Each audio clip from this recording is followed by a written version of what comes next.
members of the public and to the press, thank you for attending today. I shall briefly introduce our officers. We have Mr. Ollie Bolter, who is the Strategic Manager for Planning and Infrastructure, Ms. Sarah Wilkinson, who's the Planning Development Manager. Mr. Russell Chick is coming into the room at the moment. He is our Planning Development Manager. Stuart Van Kullenberg is our Principal Planning Officer. Mr. Alan Ransom is our Highways Representative, Mr. Ben Gard, our Legal Advisor, and Ms. Marie Bartlett is our Committee Clerk. And I see Councillor Paul Fuller, Cabinet Member for Planning and Community Engagement, is also at the back of the room, so thank you. A few housekeeping notices briefly. There are no planned fire drills during this meeting, so if you do hear the alarm, please treat it as a real emergency and evacuate the building via the nearest safe escape route, which is via the signposted set of stairs to your left as you leave the council chamber or public gallery. If you could please exit via the door at the back of the building, walk across the inner car park around the building to the evacuation point, which is the pavement opposite the police station. Lifts can't be used in the event of an emergency. Please do not re-enter the building until you're advised it's safe to do so by a council member. If everyone could please check to make sure their mobile phones are switched off or to mute. And for speakers, including public speakers, and welcome, if you can remember to use the microphones. Thank you. Please, no food to be consumed unless it is for a medical need. Members of the committee will doubtless be aware that they cannot leave the council during the presentation or the debate, and if they do so, they will be unable to vote. Members of the public, thank you for your attendance, and for those watching virtually, obviously we're very happy that you are here and contributing, but please observe the process and only speak if you have registered so to do so. Right, that out of the way, let's go through the lighting system. So when you're asked to speak, the green light will display. When you have 30 seconds left, the amber light will display.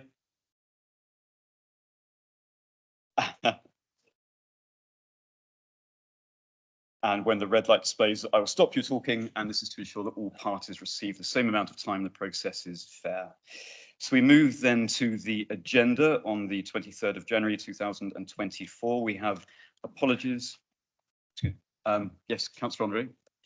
Sorry for the interruption, Chair. With your indulgence, I would like to propose, with your agreement and the agreement of the committee, a change in the agenda order. But if you wanted to go forward with apologies, I can come in. I'll get through this first, and then if you make the proposal and see if it's seconded. Thank you, Councillor Andre.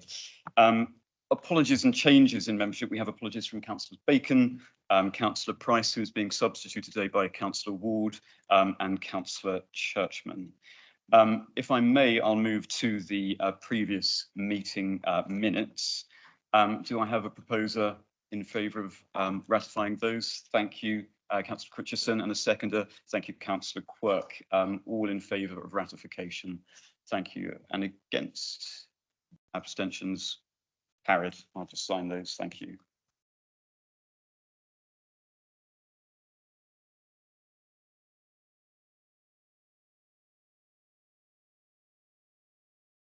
Declarations of interest. Thank you, Councillor Jones.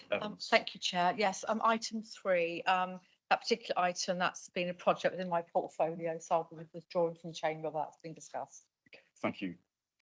Any other declarations? I shall make a declaration in relation to the first, well, as it stands on the agenda, the first application, which is such that Councillor Robertson and I have been friends for some 25 years, but I don't think that will present a problem. Obviously, he is also former leader of the Conservative group in the council. In which case, no other declarations. We will move to public question time, which we have 15 minutes. We have no public questions been received. Are there any from the gallery? No, thank you very much. In which case we move to agenda item 5, which is the planning report. I shall defer to Councillor Andre, who's going to make a proposal. Thank you, Councillor Andre. Thank you, Chair, much appreciated. Item number 3 on our planning agenda, the Whippingham Technology Park, is a time-sensitive issue. So I would respectfully request that that is moved up to the first item on the agenda so that we can give that due consideration, but also full consideration to the other applications before us. And I look for a seconder. Thank you. Councillor Quirk. I had originally indicated I would be happy to support that. However, there are speakers for that item on the agenda who have been told not to arrive for another hour and a half or so. And it seems, although that their presence probably is not required in order to make a sensible conclusion, I think we probably do need to allow them to come and have their say. Unfortunate. Thank you, Councillor. I think I would agree with you that we need to make sure that due process is carried out in relation to timings. I think that would prejudice the matter significantly. So I think on that basis, and I will obviously hope that we will get through the agenda as it is published today, and I would be surprised if we don't. So I think on that basis, but I'll defer to you, Councillor Andre. With respect, I had taken that possibility on board. I don't know, I will take advice here, whether or not it's possible to check to ascertain whether the speakers for that item are actually here. But I do agree that it would be remiss of us to go ahead with that without allowing the recorded speakers to be present. Thank you. I'm just going to pause while I take advice, and we'll try to find out the nature of Chair, those much appreciated. issues.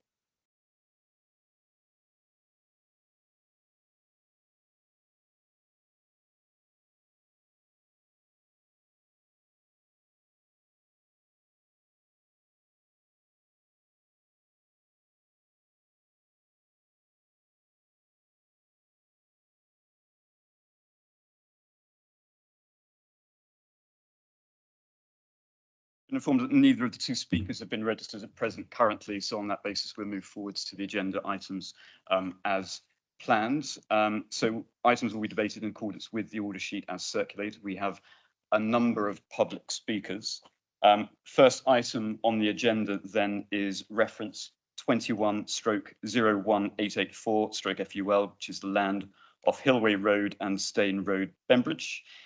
We have speakers Sarah Smith, Ben Wood, Mr. Martin Groom, Ms. Liz White, Mr. Richard Holmes, and Councillor Joe Robertson down to speak. Once all comments have been heard from all sides, we will open the debate on the item. So I shall defer now to the presentation. If everyone's happy to proceed, please. Thank you very much, Chairman. So the first slide is showing the location of the application site. It is on the south-western corner of Bembridge, highlighted by the red line there. It's alongside Hillway Road. There is also a proposed access on Stane Road, which you can see there to the B3395. The site's about 1 kilometre from the centre of Bembridge and 600 metres from the small shopping area in Lane End Road. Just moving on to show the site boundaries. The front of the application site has gained planning permission, which is now being built out for 9 dwellings. As councillors would have seen on site when we went back in, I think it was July. The remainder of the site is in the red line areas. You can see the proposed access onto Stane Road, and there would also be 2 accesses. I think it's still working. There we go. Those accesses being at the point of the cursor now, if you can see that. No, I will get. There we go. At the point of the red dot here, there is a proposed access into Hillway Road, and then the unit just in the location of the cursor now would also have its own access onto Hillway Road. And the proposal is for 56 dwellings, with 20 of those to be affordable housing. Then just showing designations around the application site. So the purple dots that you can see on this slide are protected trees. There are some within the site itself. There are also some off to the east within Nansen Close and Lincoln Way. The yellow colouring there is the National Landscape, formerly known as the OMB. And the green hatching there, or the green coloration, is an area of public open space. That's Steam Park Recreation Ground, which has a youth centre in the centre of it. And there is also a little bit of open space off to the southeast of the site within Lincoln Way. These are some aerial photographs just showing the site in a little bit more detail. So as we saw on the slide before, there are some protected trees throughout the site. They are the trees in the location of the red cursor here, and those in this location up on the northern section of the site. There is quite a fine line of trees along Hillway Road here, and that's mimicked on the opposite side of the road in the grounds of Steam House. I think, councillors, you saw on site that one of the large trees in the northern edge of that actually had fallen over in the summer, so that's now fallen. But the remainder of the site is well treed, and there is a large hedge onto the eastern boundary with Steam Park there. What this aerial photograph doesn't show is the housing that's been approved, but I do have some photographs that I took on site, which I can show you in a moment. And then the red outline is just showing the site in relation to remaining roads and residential areas in and around Bembridge. So photographs of the site. These photographs have been taken from Steam Road. So at that point, you could see that the houses weren't far out of the ground, but this development site has commenced. So just looking down Steam Road towards the housing within it, and looking at the frontage of the site, and this area here beyond where the excavations have taken place is the application site, with some photographs of the trees which are further off to the south, but also in the centre of the site too. Then looking at the site from Hillway Road, this is the northern end of Hillway Road, where there are two properties on the corner. So looking sort of from the roundabout down to the south, you can just see the start of the boundary hedgerows which delineate the edge of Hillway Road. And then moving further along Hillway Road, you can see its treed, sort of tunneled nature there. And this is the corner of the application site next to the drive, which serves the two properties next to the roundabout, Damson Cottage and Pope's Cottage. Then looking from the southern edge of Hillway Road, so this is the point of the cursor here. This is looking up towards where the photographs were shown just now, towards the roundabout. This photograph is taken at the sort of centre point of Hillway Road, so up in this location here, just showing the tree line boundary with Steam House and the application site itself. And then this final photograph is taken in the opposite direction, looking to the south. And then these photographs are taken close to the national landscape. So if you remember, the designation slide showed the yellow in this area here. This is where the AONB begins. And what you can see in this photograph taken from that corner is the landscape gardens, which relate to Howgate, formerly Howgate Farm, large listed building in this location. And you can just see on the edges there the treed nature of this northeastern corner of the road here, of Hillway Road. And then the final photograph here is taken from the corner of Howgate Road, where there is a footpath that runs down the road and off to the coastal path. So I'm stood here looking towards the corner where I'm just showing where the red dot is there.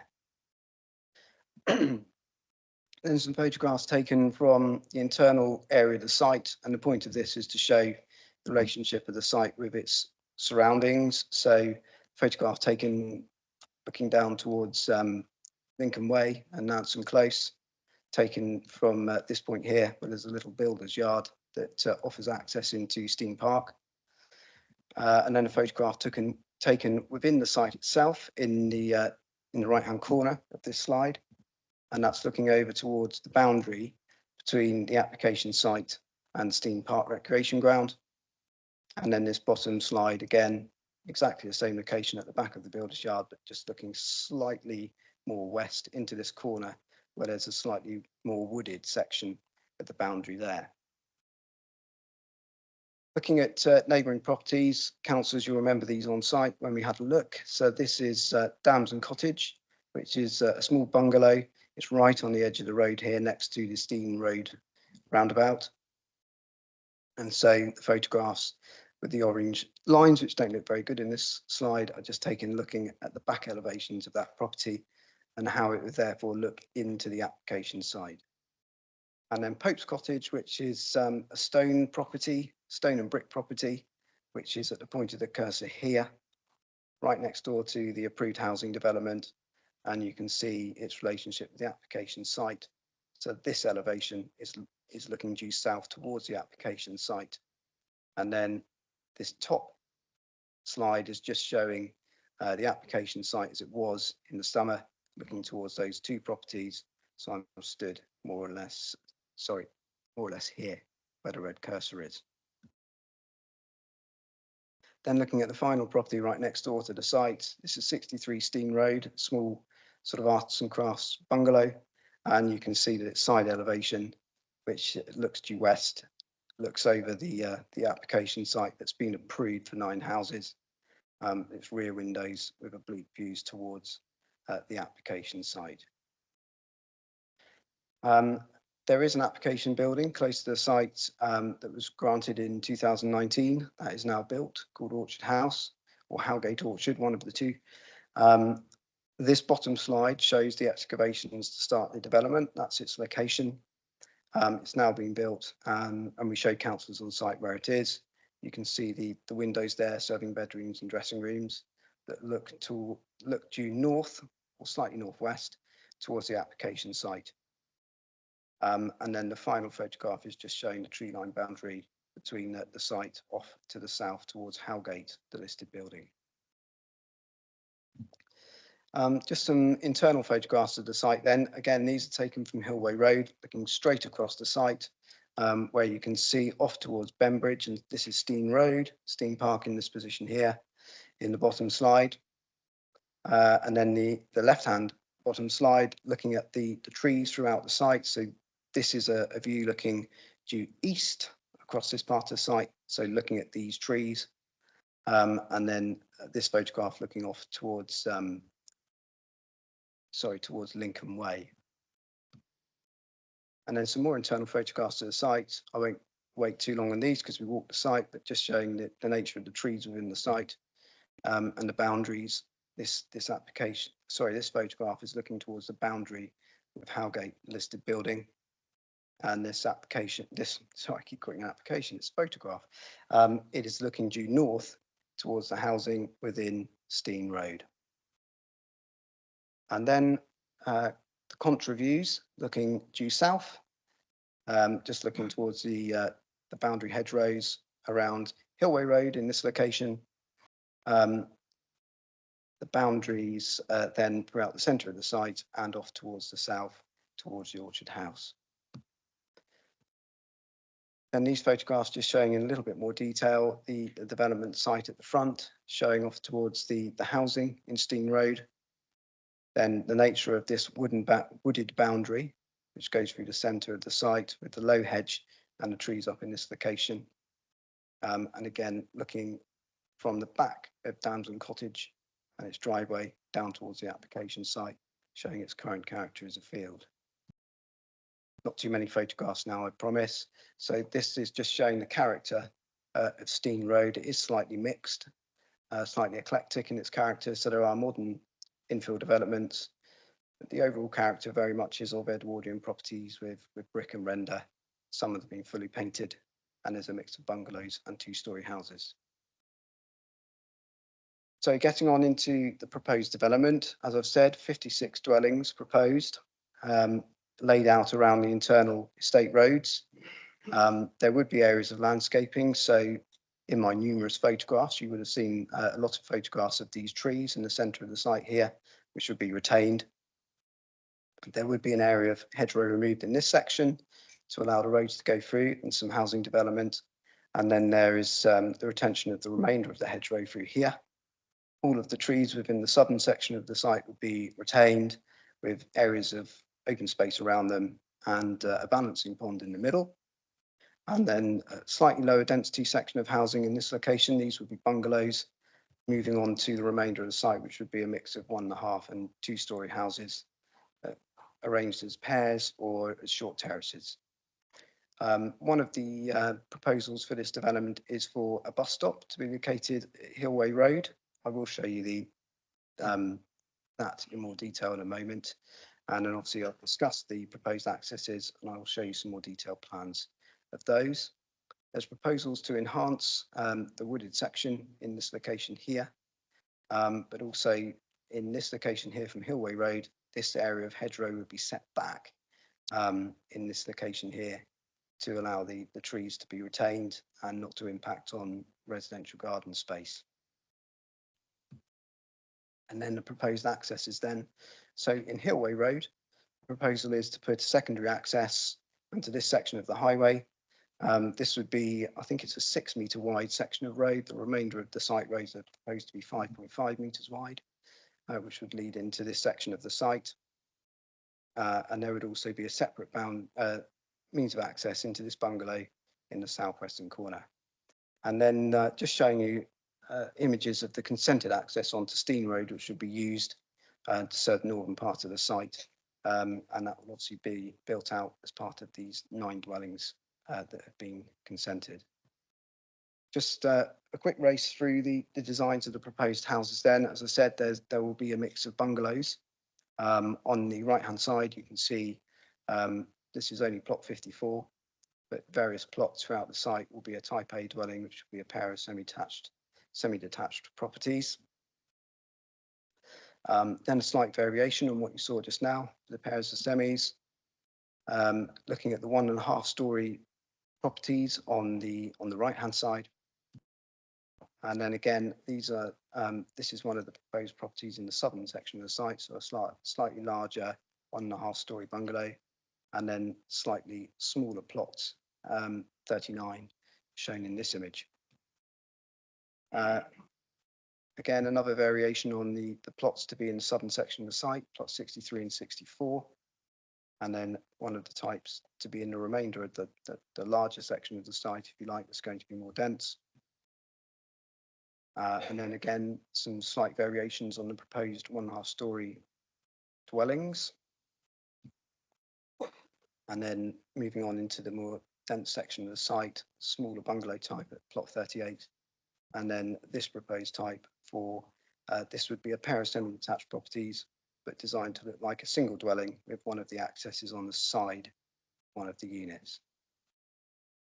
And then just showing you the proposed short terraces within the site, and then various plots type G, which would be a detached dwelling.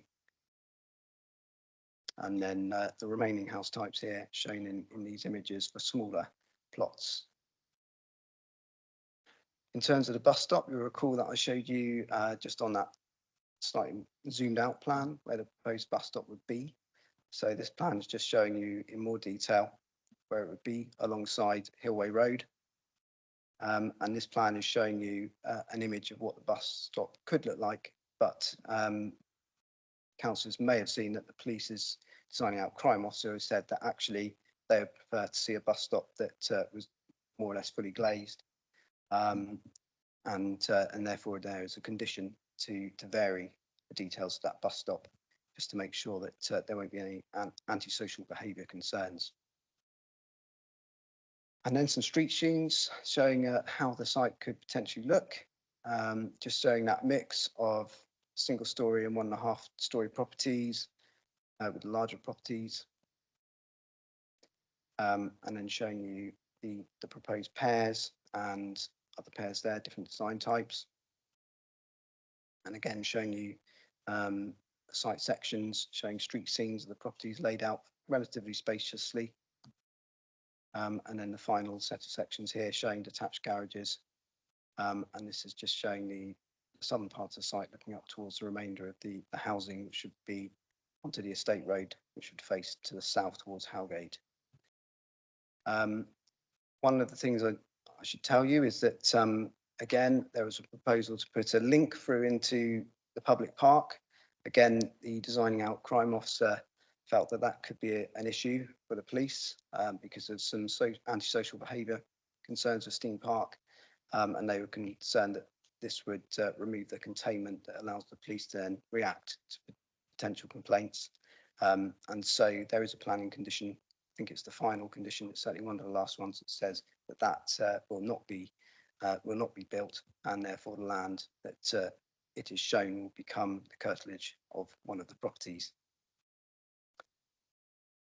The application proposes quite a lot of landscaping, and so this is just showing how the proposed tree planting will be undertaken.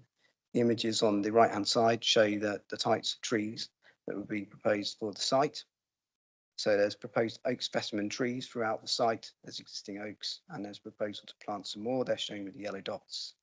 The green dots show native boundary tree planting throughout the site, and the purple dots show ornamental garden trees. As you have read in the report, some of the landscaping is considered, it needs slightly adapting because some of the trees aren't potentially native species of tree, and so the landscaping condition does require further details, but this is in essence the type of planting that would be undertaken and the locations.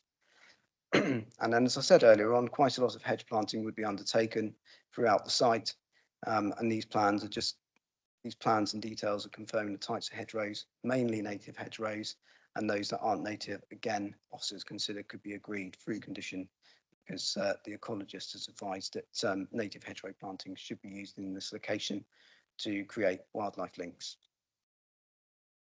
And that is the end of the presentation. Thank you. It's recommended for conditional permission. Thank you, Chairman. Thank you, Mr. Chick. We move then to the public speaking elements of this point of the agenda. So if I could invite Ms. Smith to speak for 2 minutes. Thank you. Oh, just press the button on the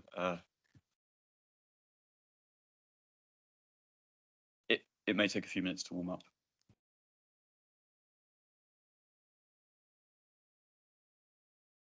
Ready?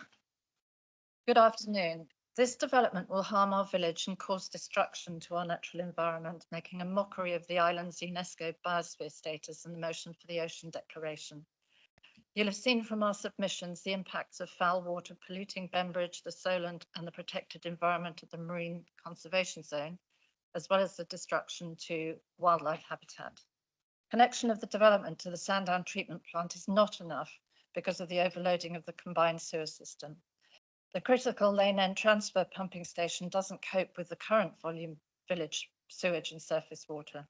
After rain, the system regularly overloads and untreated sewage discharges from the Lane End overflow into the Solent and back onto our beaches. Bembridge has 3 of the top 7 most polluting sewage outfalls in southeast England. These spills are equivalent to 250 Olympic swimming pools of effluent released annually. Last year saw the equivalent of 41 days continuous discharge into this conservation zone.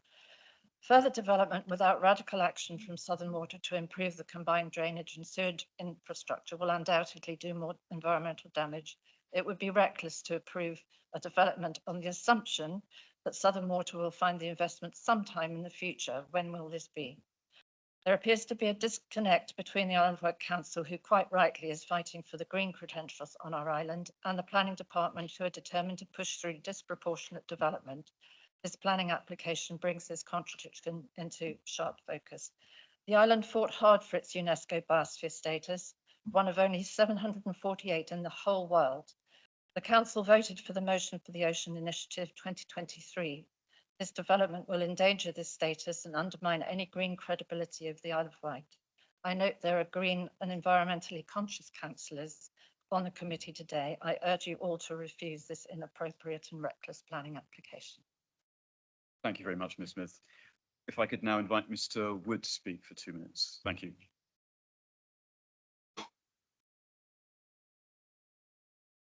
This is a controversial planning application. It has taken 2 years and 3 attempts to get to this stage.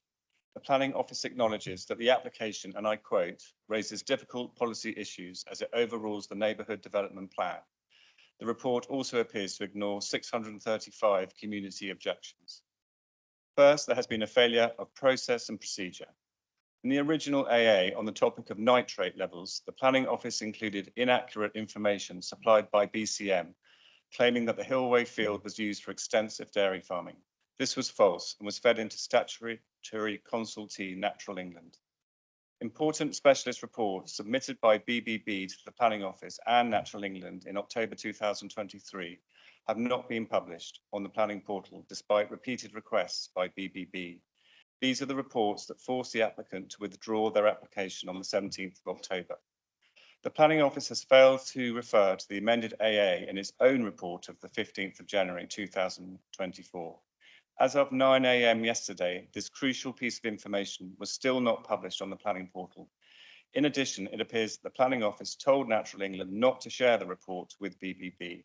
Worryingly, the report was published on the day before Natural England provided its response on the 16th of January. It is obvious that the Planning Office knows the AA is a controversial document. Finally, the officer's report of the 15th of Jan makes no mention of the material and significant change in planning circumstances since his last report in October, namely the application by Captiva for a 130 house estate on an adjoining field.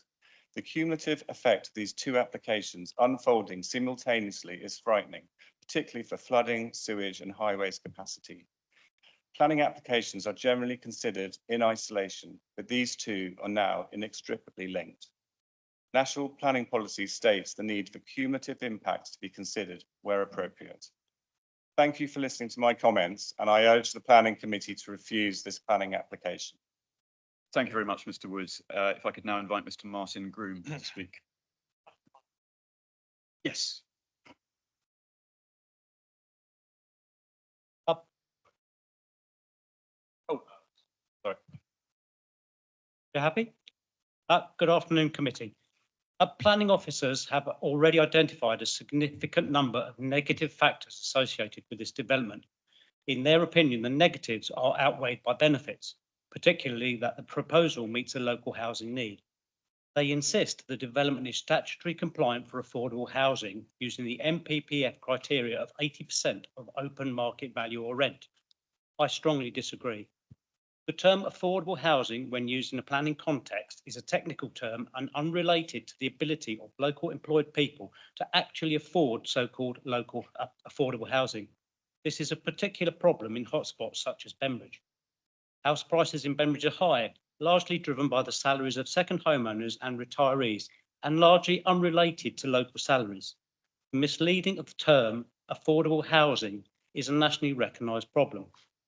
Whilst no house prices for the development have been revealed, a two-bedroom bungalow in the developer's adjacent development was marketed last year for $625,000. Based on ONS data for the island average salary, the lowest cost unit, even with a 20% discount, would still be 20 times the island's average salary. The Isle of Wight Council housing strategy, they acknowledge that 80% market value is not affordable for the Isle of Wight, with a figure of 50% being more realistic. If the developers really believe this development would meet a local need, there will be no need to considering marketing it off of the island only after only 3 months, as is proposed. In short, there is no island resident need for this development.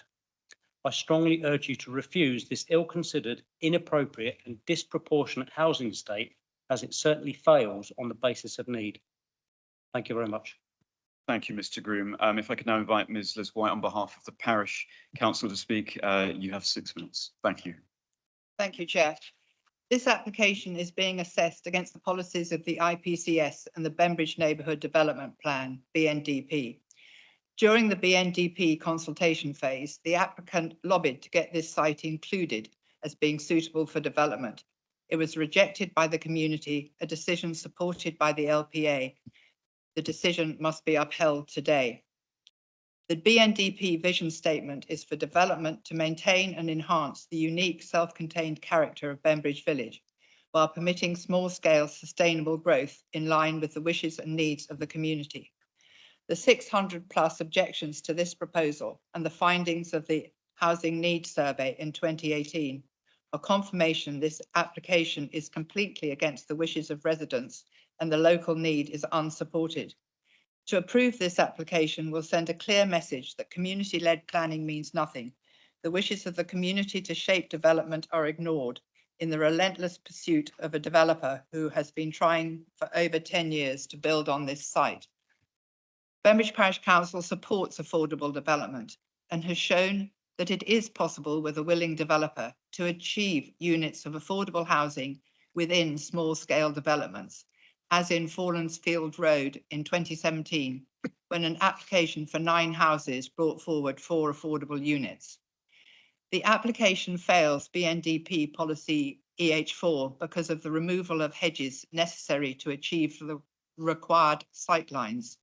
But most importantly, it fails policy OL1, which supports developments of 1 to 9 units and 0.5 hectares, a definition of small scale to ensure that all development is of a size and scale appropriate to the character of Bembridge and of a type supported by the community. This proposal for 56 houses is completely at odds with this policy, making it unacceptable and grounds for refusal. The sloping greenfield sites, you have just seen the photographs.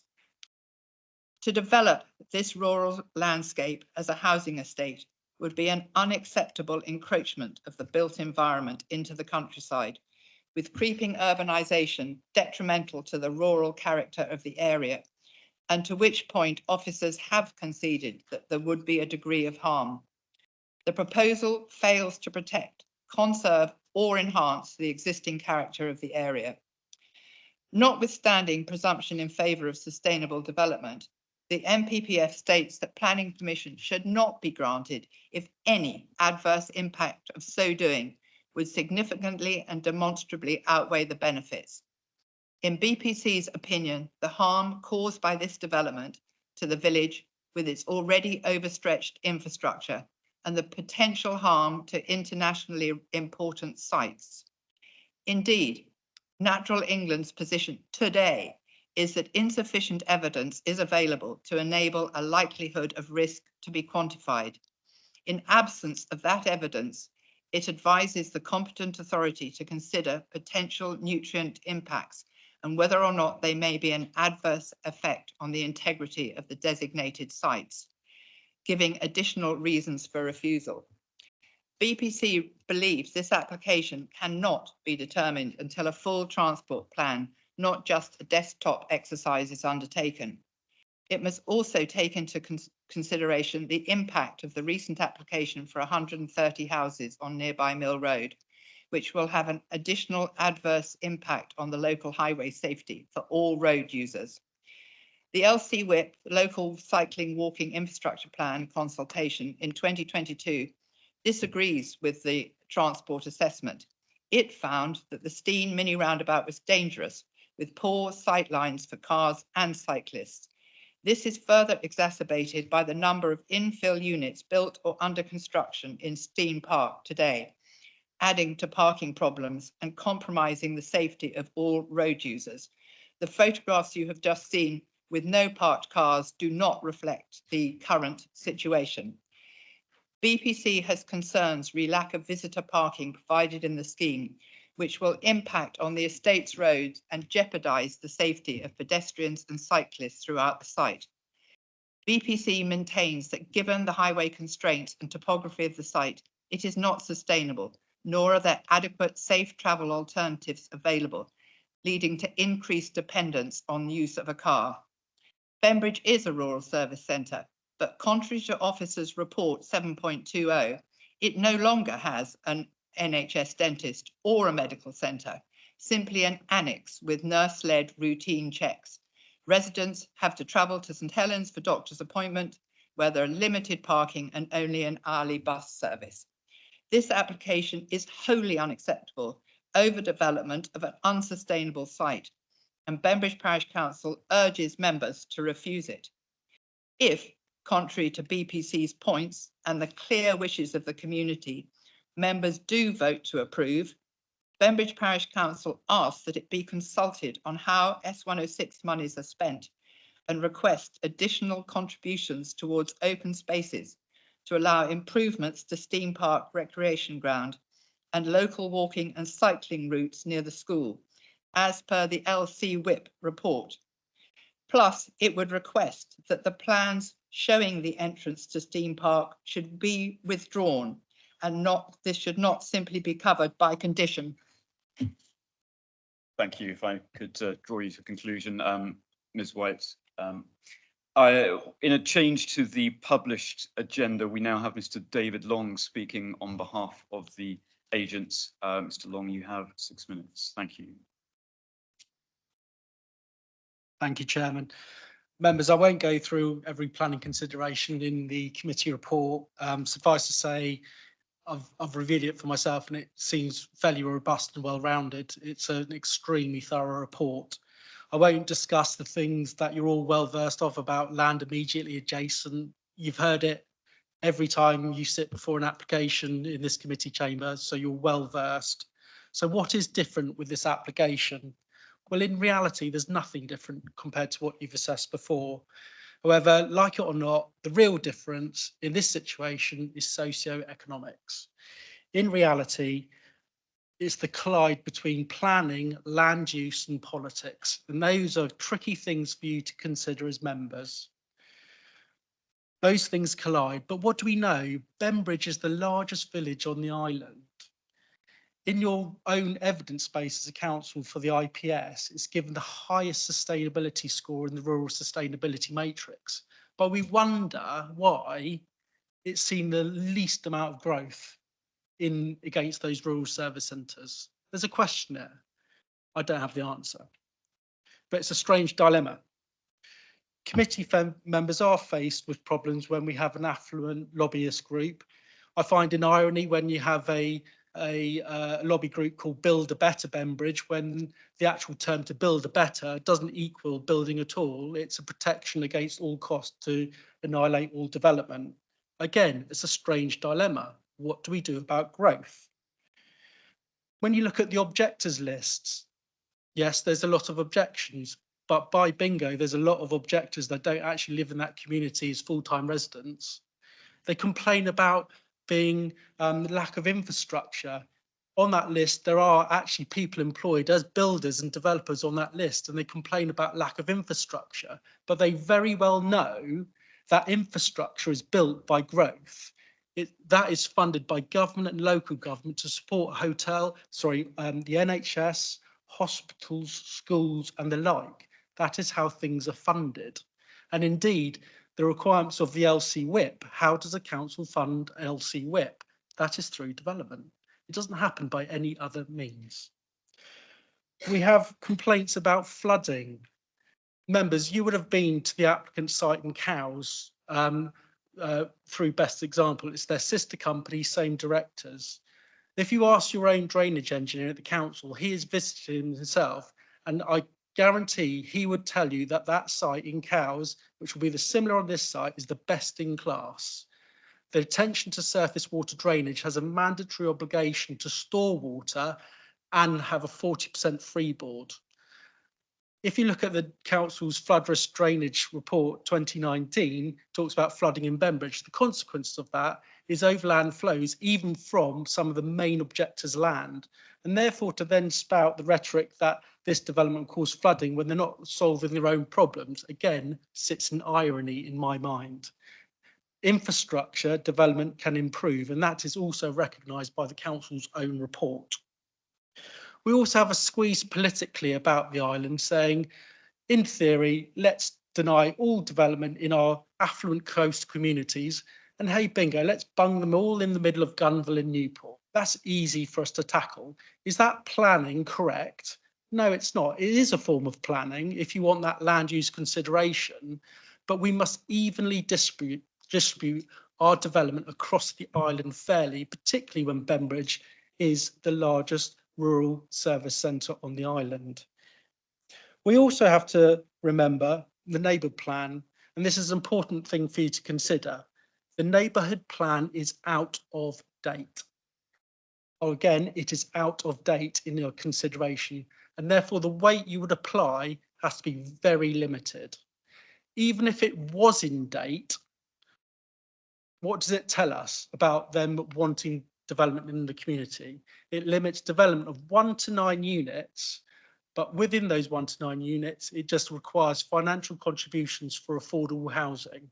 And therefore, you've got to ask, where is all this affordable housing going to come from, even if they want it based on their own local needs surveys? It is simply not going to happen. In the updated NPPF, it requires neighbour plans, if they want to renew them, they have to allocate residential development. They cannot fall silent. So what is Bembridge Parish Council going to do? Critical question. We also have to remind ourselves about the benefits of development. Again, going back to the applicant's sister company, you would have all have visited the Place Road. Beyond the scope of any planning control and building regs, you would have seen houses that are built to the highest SAP-A rating, going to carbon net zero, all supplied with water recycling, PV panels, high energy efficiency, air source heat pumps. The running costs of residents are exponentially brilliant. We also have to see the wider benefits to the funding that I mentioned about infrastructure. Development may change landscape, but development doesn't have to be a bad thing. Remembering, importantly, we have to house people. It will change our landscape, but we have to take a balanced, proportionate and reasonable decision. It does conflict in places, of course it does, and it winds people up. But even as me as a resident in Bembridge, we have to change to sustain our communities. Thank you, Chairman. Thank you, Mr. Long. Now we have Councillor Joe Robertson, the local councillor, who has 6 minutes. Thank you. Thank you, Chair. I object to this application. You've just heard a submission that the Bembridge Neighbourhood Development Plan is out of date. But if I can refer you to the cover sheet of this report, and I quote, the reason this application is in front of you because it balances difficult policy issues for the need for additional housing with the policies of the Bembridge Neighbourhood Plan. If it wasn't for the Bembridge Neighbourhood Plan, this wouldn't be in front of you. It's because of that important document that you're being asked to consider this. So I'll turn to the local Bembridge Plan now. Paragraph 711 of your officer's report refers to BNDP OL1. And it says that development should be limited to between 1 and 9 houses. Your officers have asserted that the plan is backed up by SP1 of the existing island plan, that's the existing island-wide plan, which says at 7.2, for new housing development within or adjacent to rural service centres, it expects to see smaller scale development occur where local need is identified. Smaller scale, that's the island-wide plan. And your officers also agree at paragraph 7.3 that the strategic overview of the Bembridge Neighbourhood Development Plan generally reflect those within the island plan. That's the existing island plan. So the Bembridge Neighbourhood Development Plan is not a strange outlier of a document. It fits very comfortably within the wider island plan and should be applied and should be given due regard. But there is a later document, the Bembridge Parish Council Housing Needs Survey, 2018, a later document, and that was based on a survey. It's referred to at paragraph 7.16. And it found that there was a net requirement of 37 additional dwellings in Bembridge over 5 years, from 2018 to 2023. 31 of those have been built. And there are currently 9 under construction on Steen Road, in addition, which you've seen. There are 9 2-bed units being delivered on the old Raffles Hotel site. That's also on Steen Road.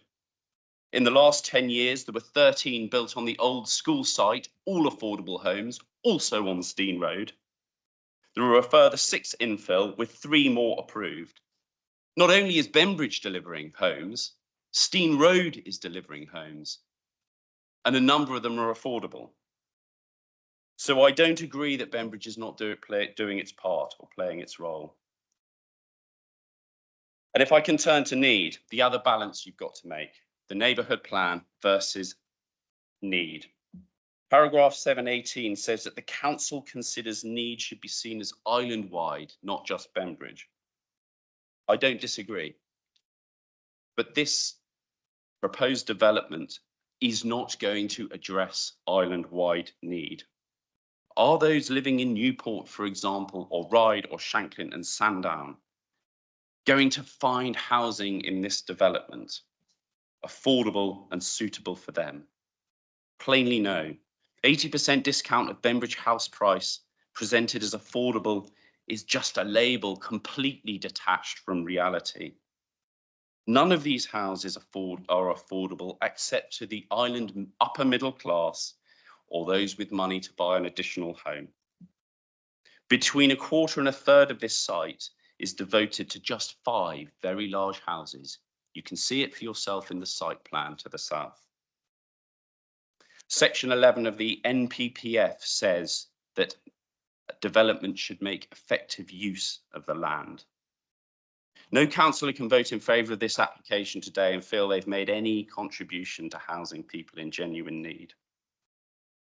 Given the robust Bembridge Neighbourhood Development Plan and the tenuous argument around need, I think you committee have a pathway to finding that in that balancing act you've got to do, that the neighbourhood development plan wins on this occasion and the application must be rejected. Before I finish, you've had a lot of good arguments today. There is one that has not been addressed anywhere near in good enough detail, in my view, and respectfully in the officer's report, and that is flooding. Bembridge was subject of a statutory flood investigation 2.5 years ago, Section 19 report. It's not referred to at all. There's one small reference in Bembridge Parish Council's own submission. The recommendations of that report have not been delivered on. Not a single penny has been spent to try and alleviate the problems of flooding, as per a statutory report. I've said all I can say in the space you've allowed me. You've heard some excellent submissions. I urge you to turn it down. Thank you. Thank you, Councillor Robertson. We will now proceed then to the question section of this agenda item. Is there any questions from colleagues in relation to this matter? Councillor Andre. Thank you, Chair. Just coming off of a comment that was made by Councillor Robertson. He mentioned about a relatively recent Section 19 report, which he said applied to Bembridge. Now, do we know which area of Bembridge that applied to, and the site that we're looking at, was that included within that Section 19 report? Thank you. Thank you, Councillor Andre. Mr. Chick. Thank you, Councillor Andre. Yes, the Section 19 report related to Bembridge. It related to flooding incidents in 2021. It's referred to heavily in the drainage and flood risk section of this report. It's referred to specifically and its findings. And yes, the application site was part of those sites that was looked at. The application site was a contributor to the flooding through overland flows because the site was saturated and the runoff rate was around 50%, I think the Section 19 report found. So yes, it is referred to, and that Section 19 investigation looked at the causes of flooding in Bembridge, and the officer report sets out what they are. Thank you, Mr. Chick. Follow up. Sorry, can I just have a follow-up to that? I thought it was important to sort of raise that it wasn't included. I do note from the report that there are quite extensive mitigations that we saw from the site visit. In terms, am I right in understanding, in terms as well, the actual site itself does not have combined sewers. I accept that at some point it will go into the combined sewer system, but I think there is that difference that the site itself does have those mitigations. And from reading the reports, it would appear that it is the officer's opinion that those mitigations would be sufficient to not cause harm, additional harm in terms of flooding. Thank you, Chairman. Yes, so the application site does currently have 2 pipes that enter into the combined system. The combined system in Bembridge obviously takes sewage and surface water, as the Island Roads public drainage system that does take surface water. Those 2 pipes currently put water into the sewage system at a rate of 35.4 litres per second between the 2 of them.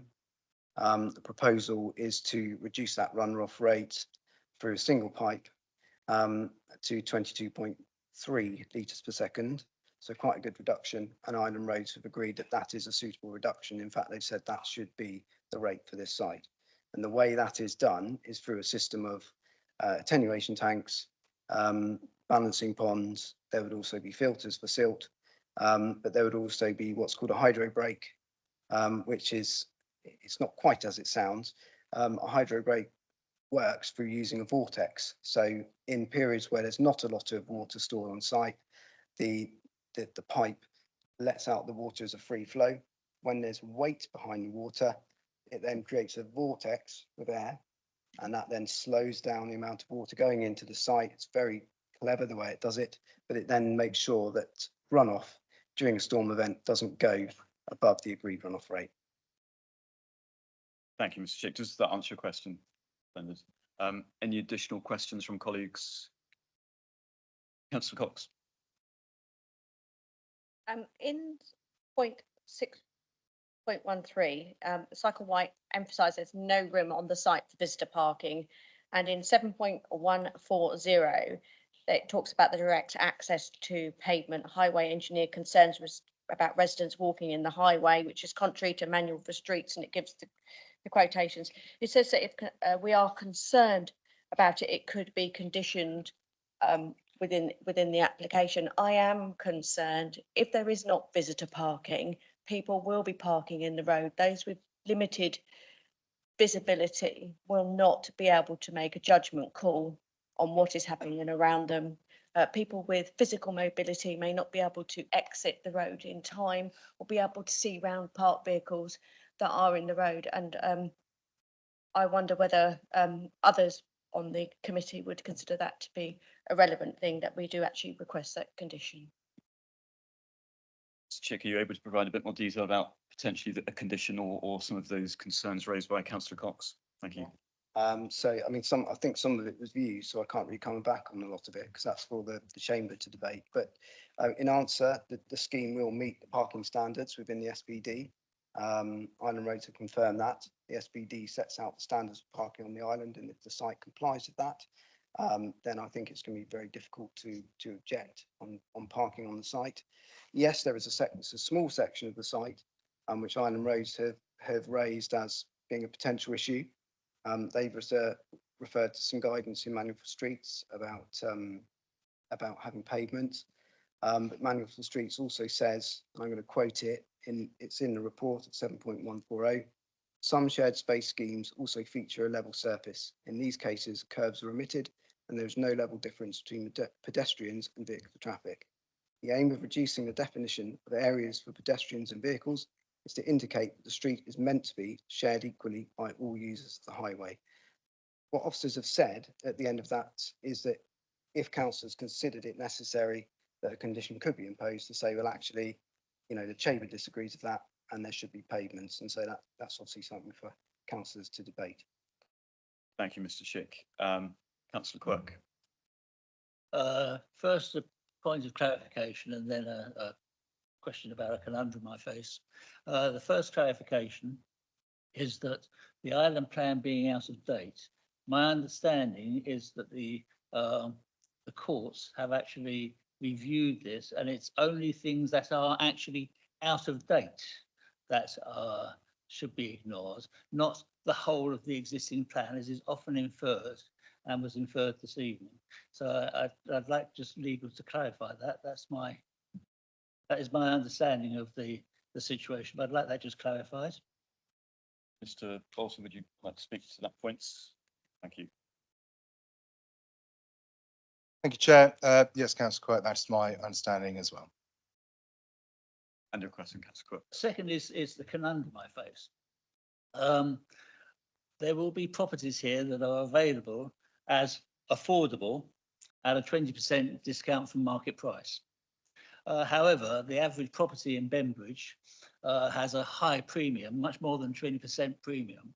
So the discount is only to poor people in Bembridge who are on a mere 150,000 a year.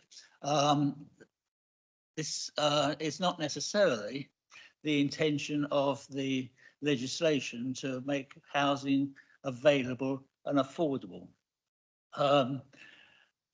Now, the way that you can get around this with this site is, say, the site is grossly underdeveloped, and you could put 3 times as many buildings on it.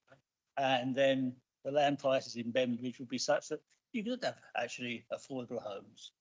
Of course, I very much doubt that the residents of Bembridge would like lots of little ticky-tacky boxes. They probably prefer the big houses that are more in keeping with Bembridge. But there is a conundrum here.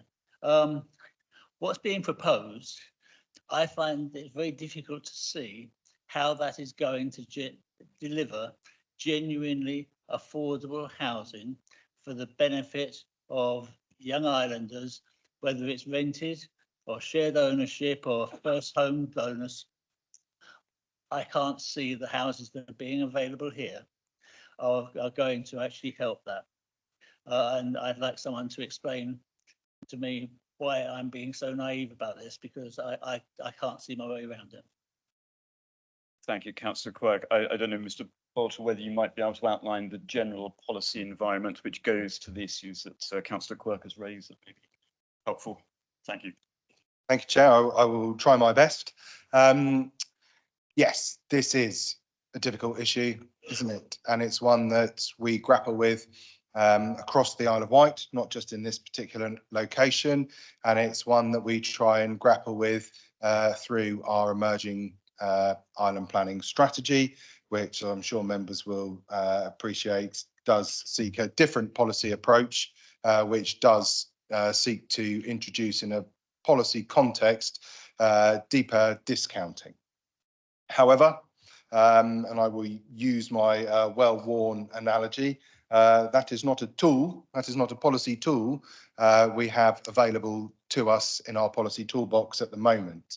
We are determining the planning application in front of us based on the policies in front of us in the current core strategy and the NPPF and the neighbourhood plan.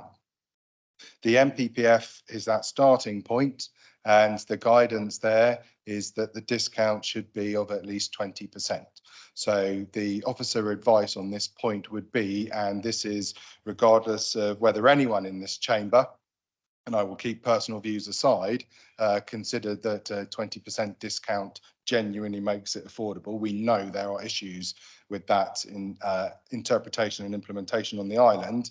However, that is the policy framework. And if the question is the proposal in front of you today policy compliant on that basis, then the answer from your officers or the advice from your officers would have to be yes. Thank you, Chair. Thank you, Mr. Bolter. Supplementary, something. The NPPF says at least 20%. It doesn't say 20%. It says at least. And if you're going to have these 5 and 6 bedroom houses that we are not getting one of, we're only getting the 2 bedroom houses, there is maybe enough leeway in there to make a much more generous contribution, because in reality, it would be better to have half the number of houses at a 50% discount, because then actually it would be affordable to the housing association on the island to deliver to islanders. At present, we've got a situation that I can't see how this is going to deliver affordable housing that affects people on the island's housing list. And selling it off to at a discount to a developer's own definition of who's poor is not the solution. And I'd like to know how it's going to work, because it doesn't work for me. The alternative, we can say, sites can be underdeveloped. So we could say you should have 3 times as many, 4 times as many buildings on this site, and that's a different way of getting the prices down. So there's a different option, different way of approaching it. But I'm not comfortable with the delivery of affordable housing on this site. Thank you, Councillor Quirk. Councillor Spink. To some extent, following on there from Councillor Quirk, I've never understood why the discount of 20%, why it's said, and indeed said tonight, that that discount can't be increased. because it's a minimum. The MPPF makes it quite clear that that's the minimum discount. Now, if the MPPF says that's the minimum, I fail to understand why we can't, in fact, increase the percentage discount. Thank you, councillor Spink. Ms. Walt, I don't know if you wish to address that point. Thank you. Again, I will focus my answer on what is in the policy, and I will reiterate the advice, which is that the proposal in front of you is compliant with the affordable housing provision. As you rightly identify, councillor Spink, the MPPF does say a minimum. They have provided a minimum, so it does comply. Whether the chamber considers that is sufficient, that is for the chamber to debate and consider. But as you've seen through the context of the report, and the officers consider that the proposal is compliant. I do have a supplementary, please, on that. It may be compliant, but as I understand it, for example, planning committee often says, well, we would like a greater proportion, 80%, of one of Councillor Brodie's favourite ploys, which I fully support, 80%, for example, rented accommodation, and only 20% for sale of the 35% affordable element. Now, if this committee can change that, why can't this committee say that if this were to be approved, that the affordable home discount should be greater than 20%? I don't understand why we couldn't say that, because the MPPF allows it. The fact that it doesn't say it in black and white in the 2012 core strategy does not preclude us from doing it, in my view. And I don't think it's necessary, but we could, if we wanted to make housing really affordable, surely issue a supplementary planning document to that effect. I can't for the life of me, and I'm sorry, Mr. Bolter, but I've not heard from your answer anything that convinces me that this committee does not have the power to say we want the affordable homes to be 50% deduction. Thank you, councillor Spink. I think, Ms. Walters, you wish to speak? No. Absolutely, councillor Spink. There was nothing in my response that said that the chamber couldn't arrive at that conclusion. They can. What I would then ask the chamber to think about quite carefully, please, would be why this application, why this location, and what are the reasons for justifying that approach this evening on this site, having not implemented that approach before. Members certainly could arrive at that conclusion. When officers have considered this issue and balanced everything up together, as you will have seen in the report, we have concluded that on balance, the approach is policy compliant and acceptable. Members, you may choose to give different weight. I would reiterate my advice to think very carefully about that and to have the reasons and evidence and justification to back that up, but you could arrive at that conclusion if you so wished. I would just also pick up on a point there, Councillor Spink, about an SPD. As I know you'll be aware, an SPD, a supplementary planning document, cannot simply introduce new policy. That has to come through a development plan document, such as the Island Planning Strategy. So unfortunately, as much as I'm sure many of us, including your staff, would like to do so, we would not be able to affect the change that has been discussed in policy approach this evening through an SPD. Thank you, Chair. Thank you, Mr. Bolter. Councillor Brodie. Thank you, Chair. And I think that there is a saying, the law is an ass and sometimes policy is an ass.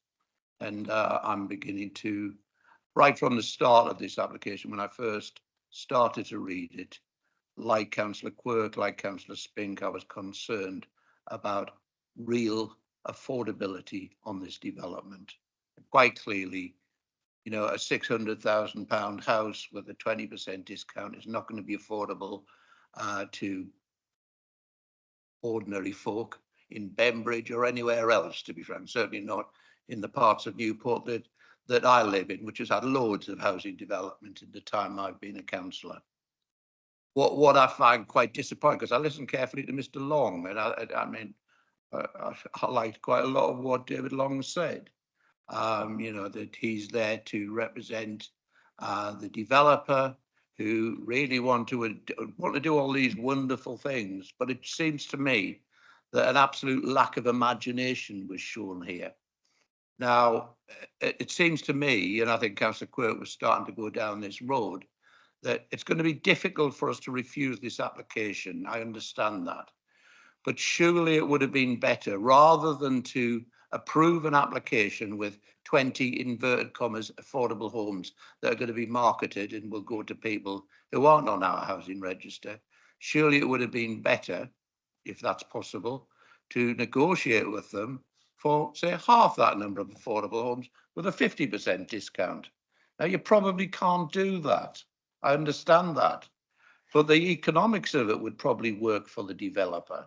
And it would certainly be an application that I would feel more happy agreeing to. Now, as most people know, I've been on this committee for a long time, and I am predisposed to supporting affordable homes wherever. I have a long track record of that. I have voted against applications where they would have delivered affordable homes, but not many. But in this one, I'm inclined to vote against, because nobody is going to benefit from these 20 homes who's on our housing register, who's earning mean or average earnings of the Isle of Wight. I just wonder from officers, is there any way in which we could go back to the applicant and say, can we discuss the possibility of getting 10 affordable homes with a 50% discount that might be affordable to people on our housing register? Still not sure there will be, but might be affordable, rather than ones that I know for certain will never be affordable. Thank you, Chair. Thank you, Councillor Brodie. Mr. Bolter, to that point. Thank you, Chair. Yes, the application that is in front of us is the application in front of us. As you will all be aware, we have to judge the proposal. I'm sure there would be many elements across many proposals that people across the chamber would wish to see change, or could suggest alternatives which in their mind would be better. However, we are dealing with the application in front of us, and as I've to sort of follow up on a previous point that I've made, officers would have no policy basis for effectively entering into such negotiation, so have not done so. Indeed, it would be, we wouldn't be able to second guess the will of the committee on any given application as to what 49, 50, 51%, 80, 81%, whatever threshold the committee may deem to be appropriate, rather than officers. So that's clearly not something that we've done, and that's not something that I think we would be in a position to do moving forward. I think there is some clear, well, I would anticipate that the applicant is taking some clear messages away from the discussion and the debate that has been held to date, and will take a clear message away in terms of whatever the committee resolves in relation to this application this evening. Thank you, Mr. Bolter. Supplementary, Councillor Brodie. Councillor Quirk, followed by Councillor Ward. Councillor Quirk. I've visited properties built by this developer. They are very good quality properties, environmentally friendly, wonderful water capture, solar panels, heat pumps, storage facilities for the electricity on the side of the buildings. They're everything that we would want. But I'm in a position that I might have to vote against this, but I'd like to vote in favour of it. I would like to propose, and this goes totally against everything I've ever done as chair of the planning committee when I was.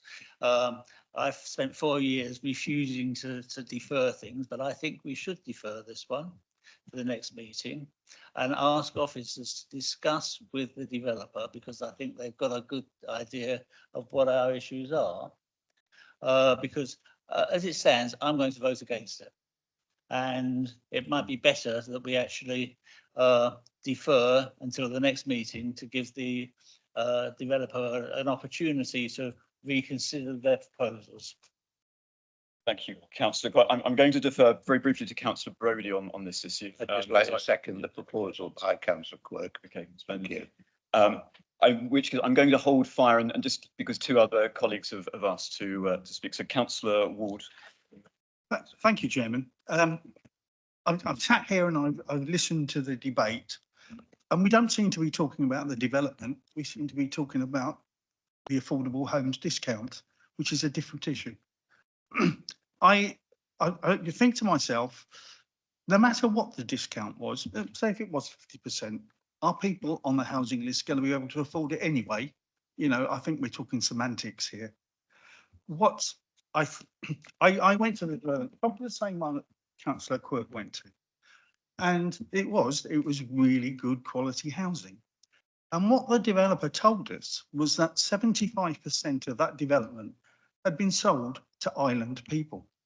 Okay, that released so many other homes for people to get on the staircase. That's what we should be trying to do, help people get their homes, not necessarily a brand new one in Bembridge, but get them on the staircase. And that's what I think we ought to be doing. And to keep talking about this development in terms of affordable housing and discounts, I think we've lost the plot. Thank you. Thank you, Councillor Ward. I'm going to bring in very briefly Mr. Bolter, then I'll defer to you, Councillor Jones-Evans, for your point. Mr. Bolter, I think you wish to speak regarding the deferral suggestion. Yes, please, and thank you, Chair. I would just draw members' attention to the following point and ask that you consider it in any discussion and thought process that you may go through. The application in front of you it does not have what's known as an extension of time. So therefore, if a decision is not reached this evening, it will be considered not quite sure what the terminology would be, but what it would mean is that the applicant would have the ability to appeal non-determination effectively from tomorrow.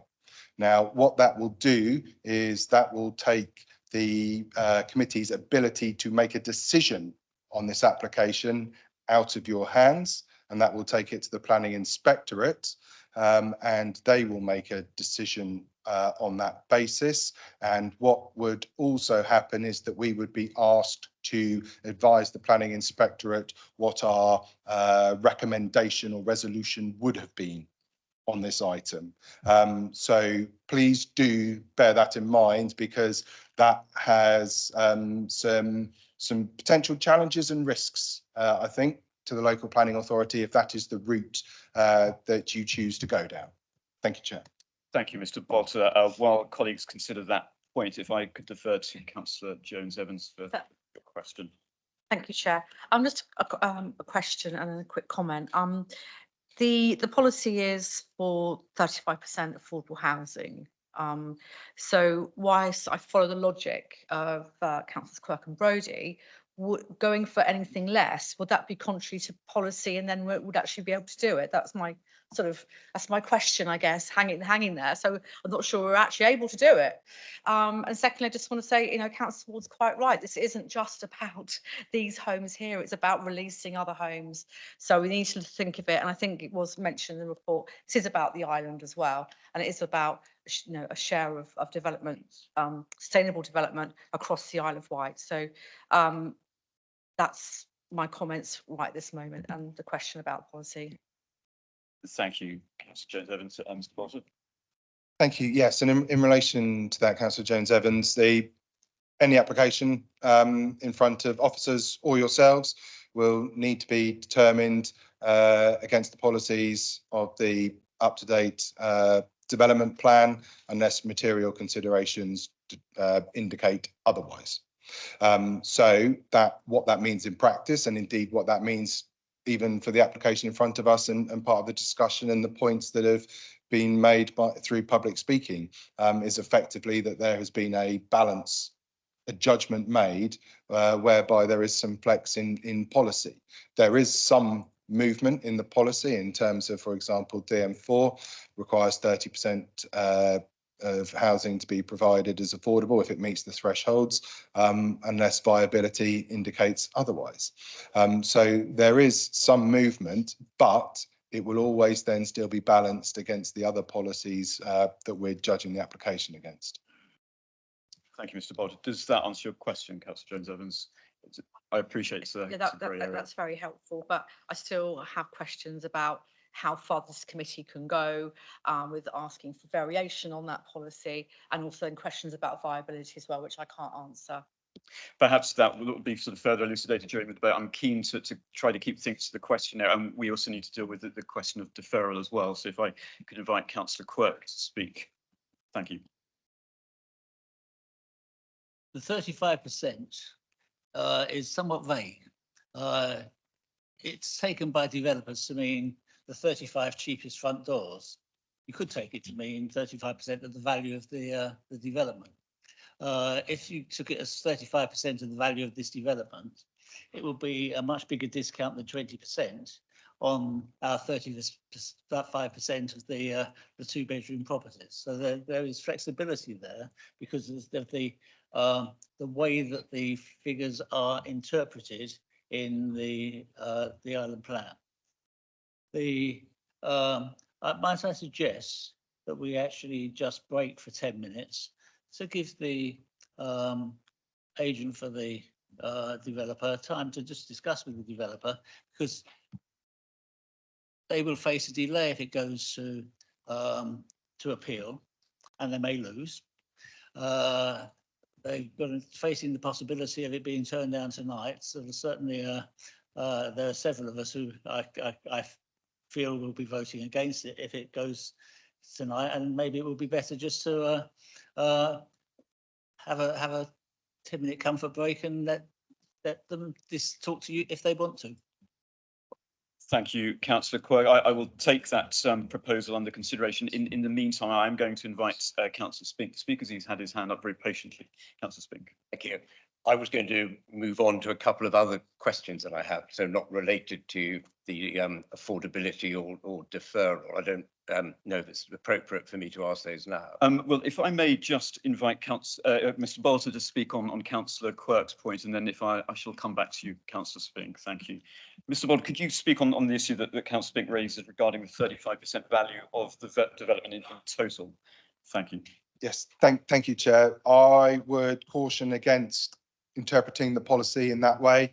In my eyes, the policy is quite clear, DM4, that it is to provide 30% of the development as on-site housing, and also the supporting text talks about it in purely numerical terms rather than a value term. So whilst I appreciate the view, and that would have been a neat and applicable view to take, I think that we would struggle to uphold that policy position. Thank you, Mr. Bolter. Councillor Spink, if I could ask you to speak. If I may, having said I was going to move on, just coming back, if I may, then to the answer that Mr. Bolter's just given. What sometimes happens is when the affordable element is determined, and in fact, I think it applies to one of the applications that we'll be hearing tonight, not this application. Often the affordable housing is, say, for example, 1-bedroom flats, and the market value housing is 3-4-bedroom houses. Now, one could achieve the same effect that Councillor Quirk was suggesting by specifying that the affordable housing should be not just 1-bedroom flats, but an additional, as it were, to the 1-bedroom flats, still keeping it within 35%, but also some 2-bedrooms and 3-bedroom houses. That would then be it would then be a more equitable division, as it were, of the affordable housing. So say, for example, if you had one-bedroom flats or houses, and they formed the 35% numerically in terms of 35% of, say, 100 houses. If you were to say, or if the committee were to say that the affordable houses had to have more bedrooms and you couldn't just do it in that way, then it would actually be of at least greater value, perhaps, in terms of the affordable housing. I don't know. That's only one consideration. The other point that I wanted to ask about was this. We've heard that this site is adjacent to the boundary of the Bembridge, which is a rural service centre. Whereabouts is the boundary, and how much of this site is actually adjacent to it? Thank you, Councillor Spink. Mr. Chick, could you address the second of Councillor Spink's questions, please? Thank you. I'm just going to bring the presentation back up, which means I need to go back into Teams and share presentation again. And then go back to, I think that's the one. Yeah. So settlement boundary is this line here. So it is next to the entire eastern boundary of the site. And I can answer one question in terms of numbers of affordable housing as well. The officer report 7.34 says that of the affordable housing, 11 of them would be 2-bedroom houses, 55%, and 9 would be 3-bedroom houses. So there wouldn't be any 1-bedroom houses as affordable housing because there's no 1-bedroom houses on the entire site. Thank you, Mr. Chick. Councillor Spink, does that, do you have a supplementary? I do have a supplementary. So how many of the total number of houses to be that are to be form the application, how many of those are actually immediately adjacent to the settlement boundary? Because I've always found this troubling. I mean, if a person owned a 100-acre farm, you surely couldn't argue, as a matter of proportion, you surely couldn't argue that because 10 houses are adjacent to the settlement boundary, he can build all over the farm. Now, how many houses of the, how many is it here? 56. How many of the 56 houses are adjacent to that settlement boundary? Thank you, Councillor Spink. It's a good question. Mr. Baldry, if I could invite you to speak on that point. Thank you. Thank you, Chair. Yes, the policy framework, which is a long-standing one from the 2012 core strategy, requires development sites to be immediately adjacent to the settlement boundary. There is no qualification in the policy as to whether that is 0.01% of the settlement of the development proposal boundary or 0.01% of the settlement boundary. We have, as you might imagine, over 12 years, this issue has come up many times before, and we have applied our learnings through decisions and appeals.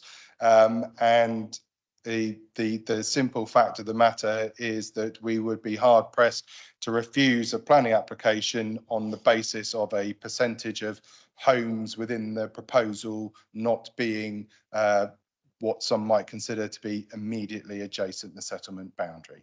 So the advice from officers is that this site on that issue is policy compliant as part of the site is immediately adjacent to the settlement boundary. Thank you, Chair. Thank you, Mr. Bolter. I'm going to invite Councillor Stewart, who's been waiting very patiently. Councillor Stewart. I make no apologies for not speaking as often as I normally do, and this will be very short. One of the things that's come up in previous planning meetings, and I've recognised this, is that the 35% obviously is on the number of dwellings, not on the number of bedrooms available. Invariably, affordable housing tends to be fewer bedrooms. So on this particular development, a very quick analysis of what I see is that 29% of basically the bedrooms on the site would be affordable. Is that an appropriate use of the figure to say it is not even 35%? Mr. Potter.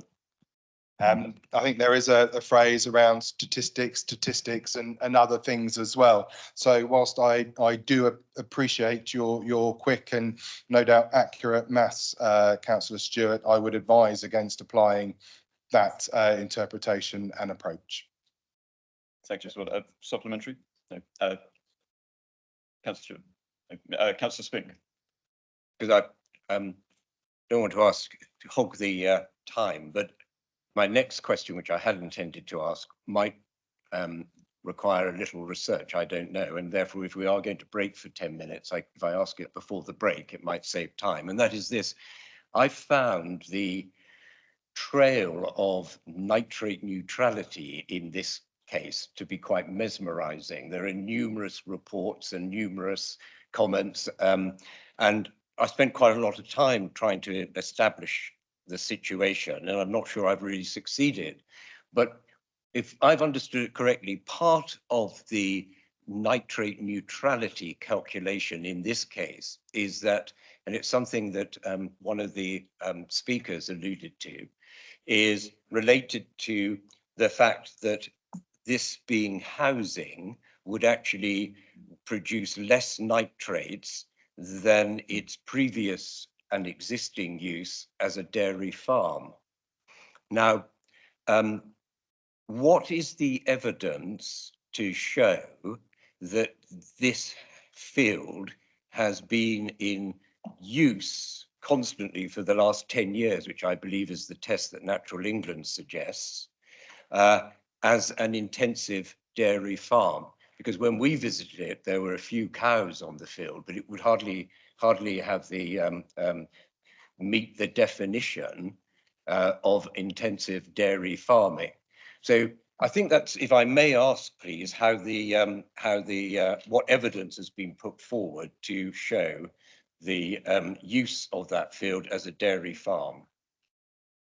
Thank you, Councillor Spink. I am minded shortly to have a brief recession, but for the time being, I'm going to bring in Mr.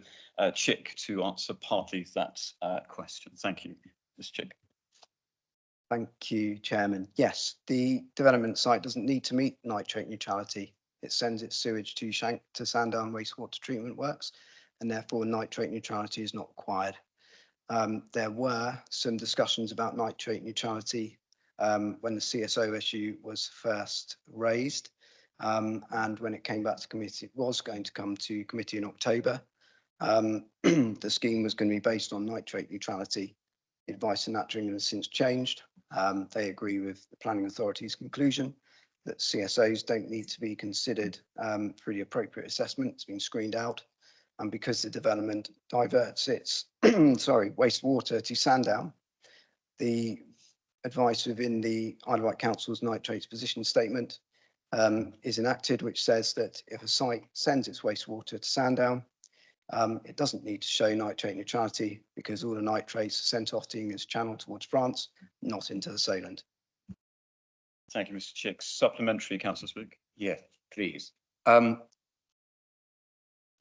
would ask that that's checked, please. I can't access my computer, and although I've got it here, but it won't work. The assessment, which was only put on the website a couple of days ago, or at least in January, and also the reply from Natural England does refer to having satisfied that it has dairy use, because I understood, as I said, I find this quite difficult because of the trail, but I had understood that part of the argument was that because there have been, I mean, the idea that everything goes to Sandown, we now know really isn't the case because of this amount of storm discharges, because of the amount of rainwater that we've had. And I thought that therefore that coming into the calculation was neutrality of the storm discharges, and that the calculation was based in part therefore on dairy use. Now, my memories, and I can't check it now online, but that is my recollection. Thank you, councillor Spink. Yes, certainly. I should invite Mr. Guard to speak on that point. Mr. Guard. Thank you, Chairman. It's actually, if I can just offer the Chamber some advice, if you're minded or as you're minded to have a break. And that is that as we have a short break at the Chairman's permission, that no person should approach the applicant. If anyone's to do that, that should be the planning authority, if they consider that that's necessary. And just my normal advice that if we do break, that we shouldn't take the opportunity to discuss the application during the break, and that should be held for the debate when we reconvene. Thank you, councillors. Thank you, Mr. Guard. Mr. Chick, if I could ask you to address Councillor Spink's additional point. Thank you. Thank you. Yes. So the latest HRA is online. It has two. Well, I'll just talk you through what HRAs do. The first section of the HRA talks about the potential impacts to designated sites. And that stage of the process is either that these issues should be considered through the second stage, which is the appropriate assessment, or they can be screened out. The advice the conclusion of the planning authority within the first stage of the HRA is that that issue can be screened out, firstly because wastewater from the site will be diverted to Sandown. The issue of whether the site was used for cattle farming or dairy farming is irrelevant. That was an issue that was being considered in October. The issue has moved on since then, in discussions between the Planning Authority and Natural England. And the AA therefore doesn't include references to nitrate neutrality. It says that nitrate neutrality, nutrient impacts are avoided because the site directs its sewage to Sandown via the public system. Therefore, the appropriate assessment focuses on other issues related to recreational disturbance. And actually, the comments provided by Natural England haven't said that we need more information. They've said that they agree with the conclusions of the Habitat Regs assessment. They are the government's lead advisor on this issue. They're the author of the issue, if you want to put it that way, in terms of nitrates, and they support the conclusions of the Planning Authority. Thank you, Mr. Chick. Mindful of the fact that I've suggested we do have a brief recess, I'm going to invite Councillor Jones-Evans for one final question before we break. Councillor Jones-Evans. Thank you, Chair. It's a question about the active travel, just rereading the Cycle White comments, and two stuck out particularly was about the paths being 3 metres in length, and I notice on page 72, condition number 11, I think it's relating to the same one. The right of way should be at least 2.5 metres in width. So I was just wondering whether those comments from Cycle White are going to be taken on board there, or if not, why not maybe, but it seems to be there can be there's some movement there. I guess the main question is Cycle White are suggesting that the traffic regulation, active travel provision should be in place before the building commences to enable all residents and visitors to use active travel methods from the outset, which I think sounds sound. Because on condition number 15 talks about car parking space, they all have to be in before any occupation. So I was just wondering, is the active travel being given the same level of importance than the car? So that's my question in a nutshell. Hopefully, I have read it a few times, but it's a bit confusing. So I thought Mr. Chick will be able to tell me more succinctly than I can try and understand myself. No, I share a similar concern, and Mr. Chick, if you could elucidate. Thank you. Yes, I think that is one issue that I will need to look at during the break, and then I'll come back to you if you're happy with that, Councillor Jones-Evans. Thank you. Get that. Thank you. Thank you, Mr. Chick. Colleagues, we will break for 10 minutes. I will try to get a little bit of heat in here as well. So we will reconvene at 10:02.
Splendid. Well, I'm going to gently call Planning Committee to order and invite Mr. Bolter to address a couple of points that have been raised. Mr. Bolter. Is Emma? To advise Planning Committee, Emma has given her apologies and is no longer in the room. Thank you, Chair. Thank you, committee, for the opportunity. I've had a discussion with the applicant's agent and I have been advised of the following.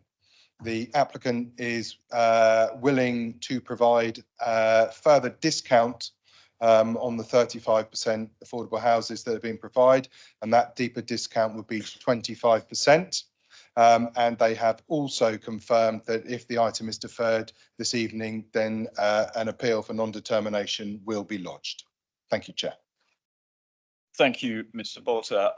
On the basis of that, I don't know whether any colleagues wish to speak or if there are any questions in relation to the same. If not, I think we've. Sorry, excuse me. Coming back on Julie's question. Yes. In which case, Mr. Chick, if I can invite you to speak to Councillor Jones-Evans's points before we go to the debate. Apologies, Councillor Jones-Evans. Thank you very much, Chairman. So the question was about the cycle network. So I just wanted to reiterate some of the slides that are in the officer report. So this slide in front of you at the moment is showing the LSWIP for Bembridge, St Helens and Brading. And this is showing the cycling network. So I'll get my laser pointer out again. So the application site is located here. Here. And the proposed cycle network would go through, I can't remember the name of this road, I'm afraid, but it would go in this location here into Howgate Road, so not Hillway Road or Steen Road, and then continue on past the tourism sites and off towards Brading. This slide then shows the proposed pedestrian routes through the LSWIP, and these do go past the application site. So the blue line and the grey line, as the officer report says, are the proposed improvements through LSWIP.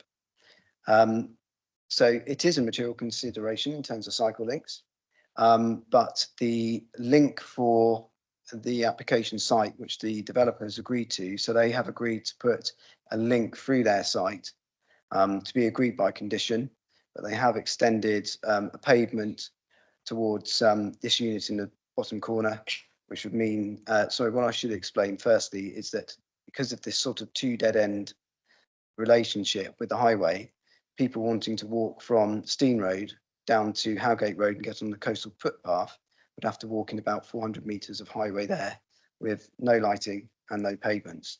So officers saw the application as an opportunity to negotiate a scheme which got people off of the majority of that road. So the site plan here, you can see that the application site would come out at this location, Hillway Road, with the pavement then extended as far as this location. The applicant couldn't go all the way down to Howgate Road because the land is in another person's ownership. It's part of the sort of planted landscape of Howgate, I think. But the proposal is to take it through this part of the site, but it would be a pedestrian access. It wouldn't be for cycling. That's why it's not 5 metres wide or whatever width suits policy. I think there's a difference between 3.5 and 5 metres, depending on the amount of people that are going to use that link.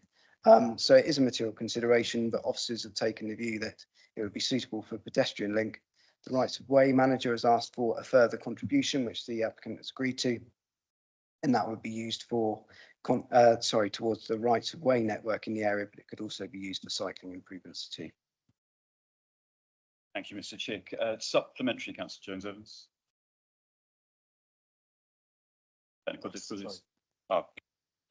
Thank you, Mr. Chick. And it was about the timing of those works. That in the condition, that was my other question. So I'm not sure if you covered that. Thank you, Councillor Jones-Evans.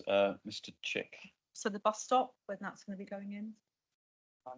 So I think they are all to be put in prior to occupation. So what we said is we wouldn't approve the commencement of development until the details are provided, and then the actual agreed scheme should be provided prior to occupation of the dwellings approved. Thank you, Mr. Chick. Thank you. any additional questions, or I think perhaps we may move to the substantive debate. Actually, I had one question myself, which is in terms of the total area of the largest of those units.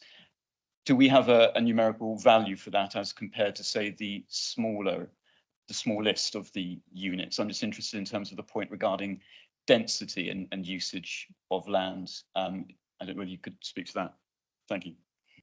Thank you, Chairman. No, sorry, I've not done a calculation on the areas of those properties, but the smallest units, as far as I can see, are these up in this northwestern area of the site. There's also some pairs of semis in this location that are quite small, and you can just see that they are quite a lot smaller than the proposals for the southern end of the site, although noting that they are bungalows, and bungalows are always a little bit more space hungry because there's so much more accommodation on the ground floor level.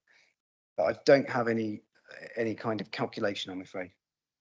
No, that's fine. And in terms of the general policy environment, the MPPF, with regards to density, does it speak to that in any explicit terms such that we may need to consider it further? Apologies if I've missed that in the report, but I don't think so. Thank you. Thank you, Chairman. Yes, so the MPPF, without looking at it now, says about the efficient use of land that's suitable for housing. And that obviously is judgment call. And it's a balance between obviously the density of the development and what is being delivered, and also the characteristics of the area. So I think the applicant's gone for this lower density development on the southern area of the site because, as you can see below the red line, where the red pointer is, there's very little housing development, whereas off to the north there is more and it is denser. So it is that balance of how many houses are delivered and versus landscape impacts. And sorry, Mr. Bolters very kindly put exactly what the MPPF says. So it says planning policies and decisions should support development that makes efficient use of land, taking into account the identified need for different types of housing and other forms of development, and the availability of land suitable for accommodating it, local market conditions and viability, the availability and capacity of infrastructure and services, both existing and proposed, as well as their potential for further improvement, and scope to promote sustainable transport modes sorry, there's something in the way. I'm just going to have to move it. That limit future car use and the desirability of maintaining in areas prevailing character and setting. Thank you, Mr. Chick. Councillor Jones-Evans, thank you. I'd like to put a proposal on the table, if I may, Chair. Sorry, with due respect, I'm just going to briefly stop you, Councillor, just simply because I'm mindful that I should have perhaps dealt with the issue that Councillor Quirk raised, which was the proposal for deferral. So before we get to that, I'm just going to clarify whether Councillor Quirk wishes that to remain, as it were, on the floor, or wishes to remove it. I'm conscious that there is a code of practice in relation to committee, so I'm simply mindful of that. Councillor Quirk. I think the gesture of the extra 5% is appreciated. I think it does need to be agreed to a legal agreement, and that the properties are supplied via a registered housing agency. Do you wish the proposal, your motion, to remain on the floor? Is that correct? In which case, I'm potentially. No, I'm happy. I'm happy at this point to withdraw the motion. Splendid. Thank you, Councillor Quirk. Councillor Jones-Evans, apologies. No, thank you. Though I thought obviously correct procedure there. We can't have both on the table at the same time. Yes, I'd just like to propose approval of the printed recommendation on page 13. Obviously, with that addition so it states in the recommendation for 25% discount. I think it's already got the conditional permission subject to legal agreement. So I think that probably covers off what Councillor Quirk's just said. I don't know if that's within our gift to do that. I mean, I'm thinking.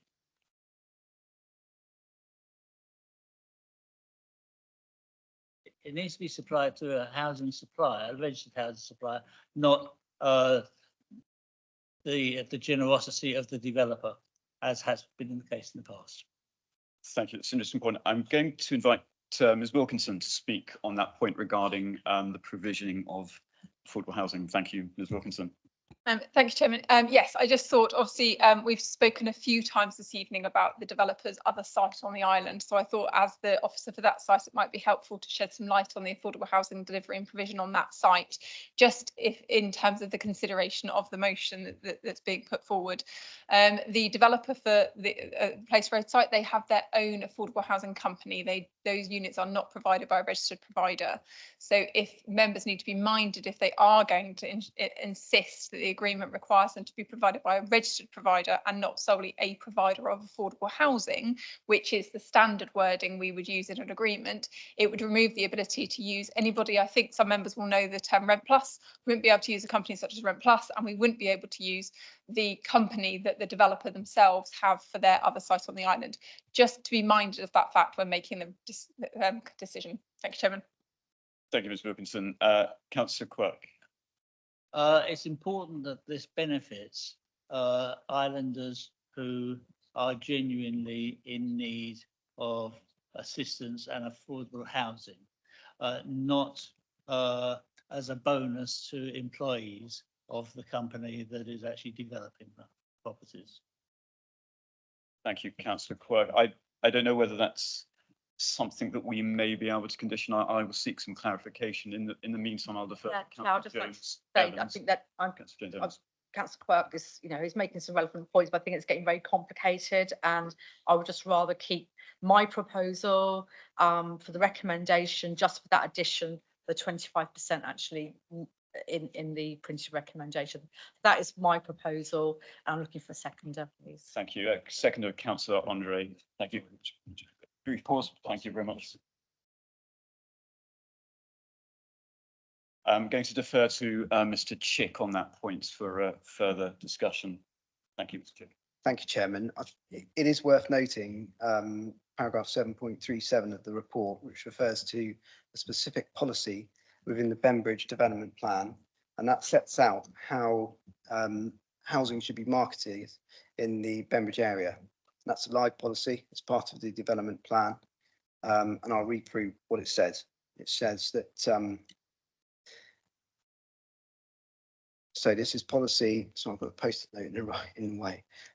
Policy H3 of the development plan: safeguarding of development delivered to meet local need of and this states that an application approved as meeting a local need will be subject to planning conditions and/or planning obligations to require the first occupants to be existing residents of the Isle of Wight with a Bembridge connection, meeting one of the following categories. So this is explaining what a Bembridge connection is.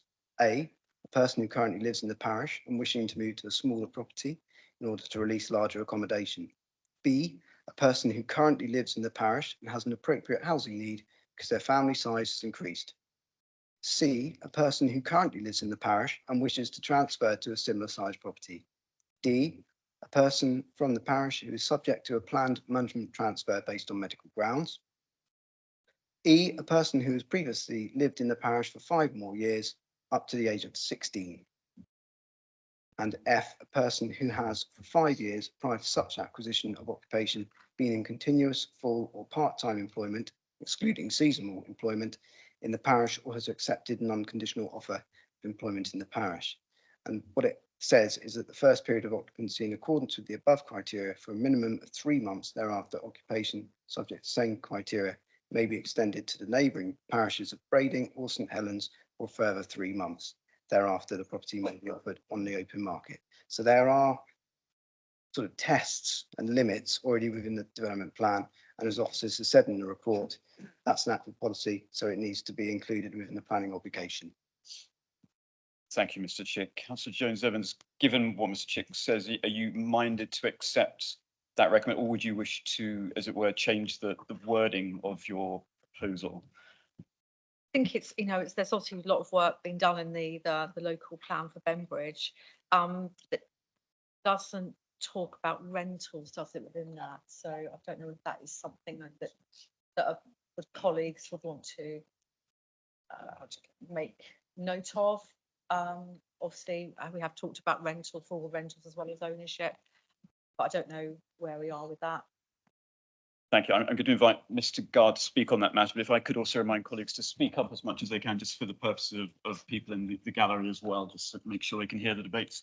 Thank you, Mr. Guard. Thank you, Chairman. At risk of playing tennis with who's going to have the microphone, I'm going to put this back to Mr. Chick, but I think it's just a point of clarification that the policy that you've just heard from the Bembridge Neighbourhood Development Plan H3 forms part of the officer's recommendation, I think I'm right, to be included within the planning obligation anyway. I think that that's right, isn't it? So your proposal, Councillor Jones-Evans, which is on the floor, which is to agree to the officer recommendation subject to an increase of the discount of affordable housing to 25%, would incorporate those provisions that you've just heard. And so that's just a point of clarification. Thank you. Thank you, Mr. Gars. Councillor Brodie. Just want to clarify something, because I'm still not absolutely certain here about the real affordability of these properties. I mean, essentially, I'm reading page 37, all the various paragraphs there. All I ever see is the word marketed, included under 740. The proposed affordable housing would also need to be marketed on Island Home Finder to ensure that it is made available to those on the housing register. Are people who wish to rent going to be included in this? Because I'm not seeing the word rented anywhere. It's all about purchasing properties with a 25% discount on properties that are probably worth a minimum of £500 million. I don't see that as affordable at all. I need a reassurance regarding rented somewhere in here. Thank you. Thank you, Councillor Brodie. Mr. Chick, can you address that point? Yes, thank you, Councillor Brodie. And I'm sorry if the report doesn't say more about it, but ultimately those requirements set out in the report are about marketing. So it could be rent, or it could be open market properties. Sorry, not open market properties, but shared ownership, or any of those definitions in what is affordable housing. The actual mix would be agreed through the affordable housing scheme, as always, but obviously if the committee wants to put a marker in the sand and say this percentage of the property should be rental and this percentage should be shared ownership or discount open market, then you know that can be a line drawn in the sand, that the planning obligation that officers then agree and negotiate with the applicant, if approved, is something that we'd be taking into account and telling them that they need to do. Thank you, Mr. Chick. Councillor Brodie. In which case, yeah, that would swing me to favour this application if we could put a condition in there that 80% of these homes at 16 would have to be affordable to rent. Councillor Brodie, Councillor Jones-Evans, would you be minded to accept that suggestion? Yes, I would. I think that's a sensible suggestion, as long as it doesn't affect obviously viability, and that's what I don't know. And I wouldn't want a condition that we just do this evening, although very laudable and good as it is. I wouldn't want it to jeopardise the whole development. So if there's any clarification on that, I'd be really helpful.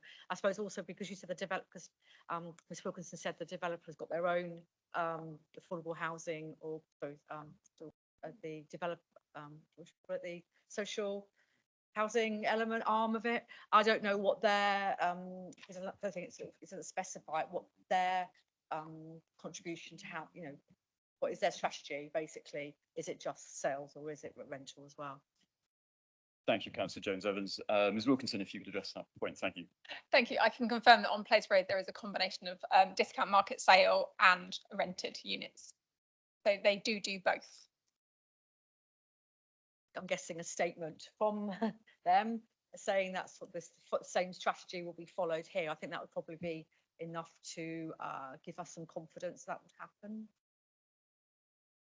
I will look for if there are any additional comments or questions from colleagues, but subject to the proposal being made and seconded, I am minded to go to that with the inclusion of Councillor Brodie's suggesting that 80% affordable rented.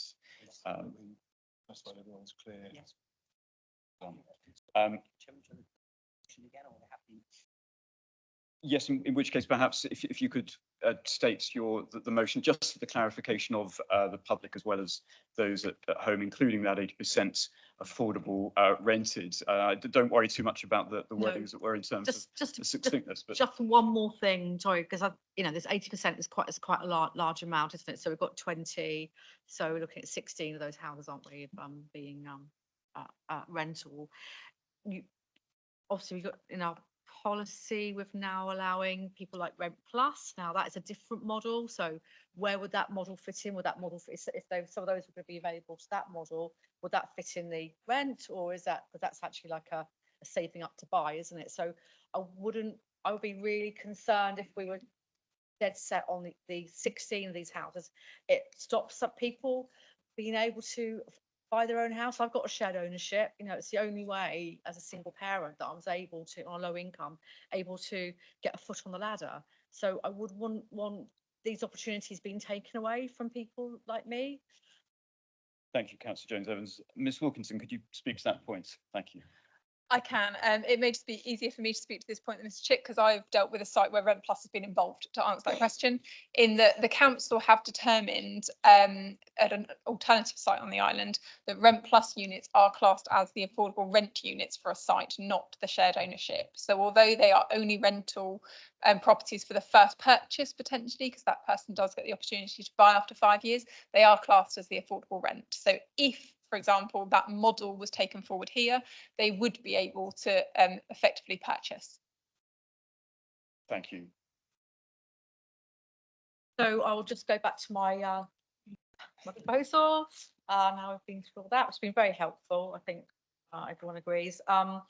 So the recommendation is as printed. Additional permission subject to legal agreement securing provisional of affordable housing at 25% discount, and 80% of this affordable housing shall be for rent. Thank you, Councillor Jones-Evans. Councillor Blah, Andre, blah, blah, the rest of it, you're happy obviously. to accept that phrasing as it were, Councillor Brodie?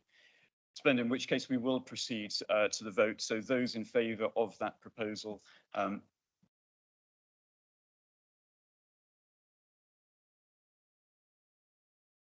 against? I am abstaining as chair to follow the procedure as laid out, or the precedent as laid out by the former chair, in which case it is approved. Thank you. What did you get? Oh, Councillor Critchin, sorry, Councillor Critchin, you also abstained. Thank you. Well, we have on the agenda, we would be otherwise moving to land at Acorn Farm, which is reference 23/01538/FUL. However, I have been advised by colleagues that there is a time critical aspect in relation to the third application. And I've also been given to understand that the applicant and the agent speaking on that matter are in attendance. So unless I hear otherwise, I'm going to take the discretion and move to that agenda item, which is item 22/02284/FUL, Whippingham Technology Park.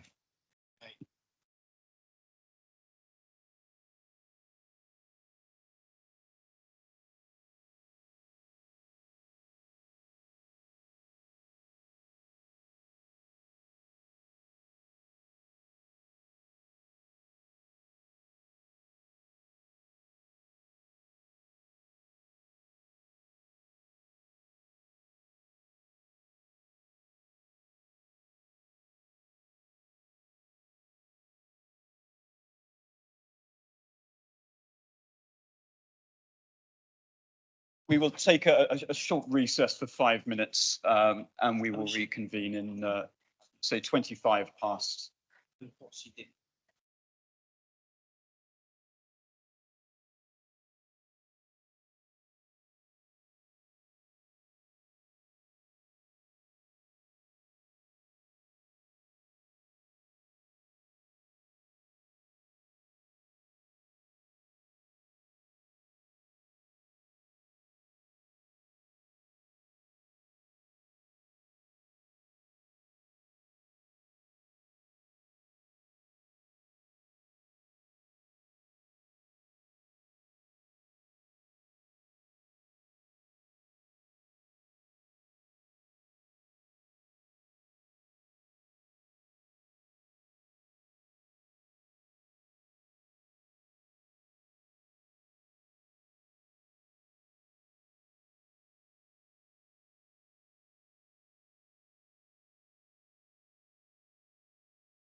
It's working.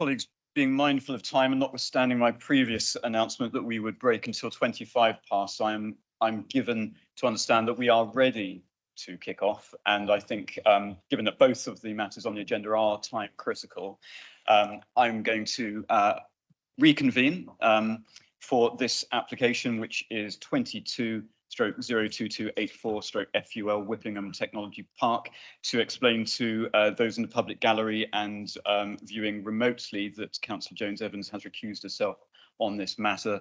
Councillor Cox has left and given apologies. We have Mr. Tony Flood, who is the applicant, will be speaking for 6 minutes. Mr. Phil Salmon, the agent, on 6 minutes. 3 minutes. 3 minutes, I beg your pardon, 3 minutes, I'm misadvised. 3 minutes. I'm mindful that this is an application, given that it's a council-owned site, that is essentially the reason that it is here before us. There are no objections that we have received, I understand. There is certainly nobody speaking on that issue.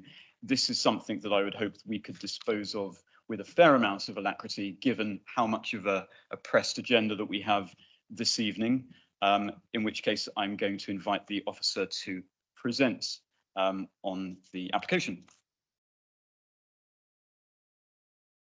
Thank you, Mr. Van Kullenberg. Thank you, Chairman. I'll just get the presentation up.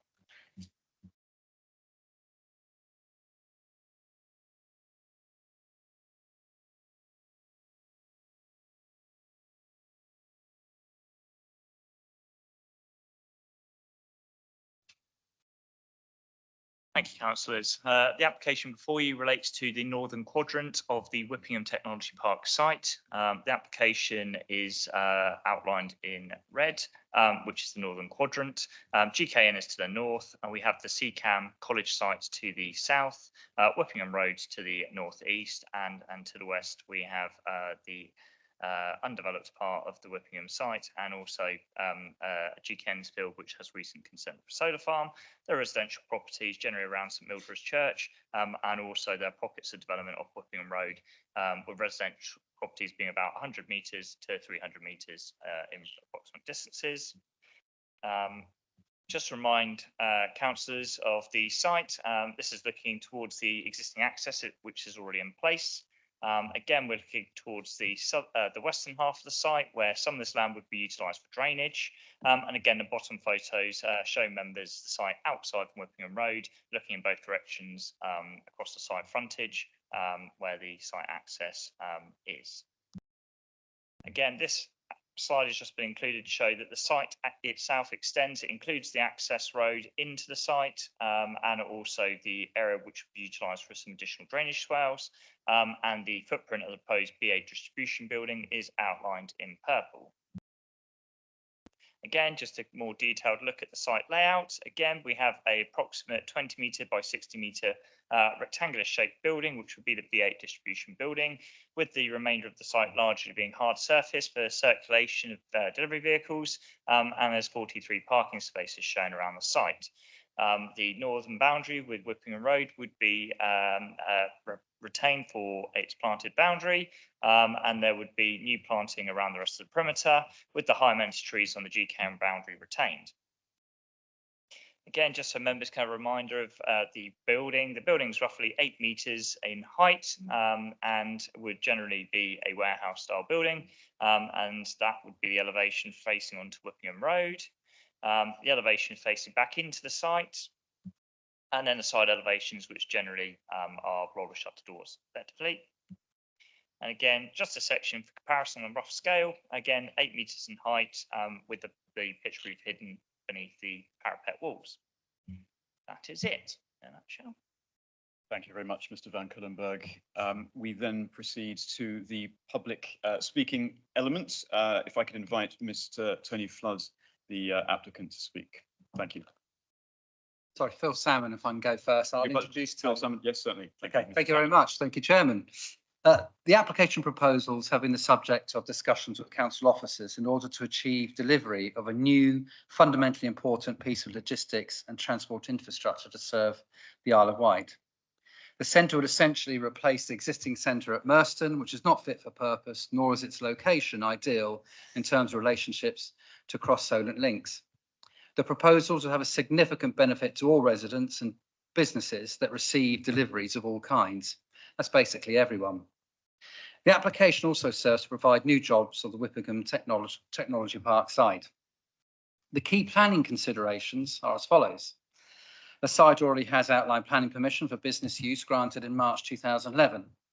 This application really seeks to establish details of use and design on a site that has long been supported for new jobs. The plot previously had reserved matters permission for a distribution centre, which has since lapsed. The proposals will create 200 additional jobs for the island. This is an important facet of the now rather ageing core strategy, which seeks 7,550 jobs to 2025. The site is accessible to key island mainland ferry links, and the applicants currently use Red Funnel East Cowes as their main point across the Solent. Updated traffic counts have been undertaken, demonstrating existing highway capacity to accommodate the traffic generation, and the route is already used by the logistics company to access the site in Merston. So essentially, traffic already goes past the site. There are no adjoining residential properties. The site sits amongst existing industrial uses, GKN, CCAM and Certas, and conditions will nevertheless ensure residential amenity is protected. The scheme is planning policy compliant, supports significantly the objectives for economic regeneration and enablement of effective, sustainable transport and logistics. Thank you, Mr. Salmon. Could I invite Mr. Flood to speak? Thank you.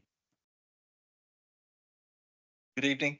My name's Anthony Flood, Managing Director and founder of Isle of Wight Distribution, who will be the tenant of this unit that we are purpose building the site. We set up Isle of Wight Distribution in 1999, and I'm sure as you've seen, the vast majority of you, we've grown over the course of that period. We predominantly started as a consolidated mainland delivery company. So by that I mean that where mainland companies would come across and deliver and the staff would be from the mainland, we would take the responsibility. We employ 100% Isle of Wight staff. We would take the collections from that delivery company. We would consolidate them at the present time in Merston, and then we would distribute around the island with Isle of Wight staff. In 2012, we purchased the building in Merston, which I'm sure the majority of you have been past at some point in time, as it's in the middle of the island. In 2017, we acquired Plot B, which is the plot that we're talking about now. And as Mr. Salmon mentioned, planning lapsed for varying reasons that I won't go into now.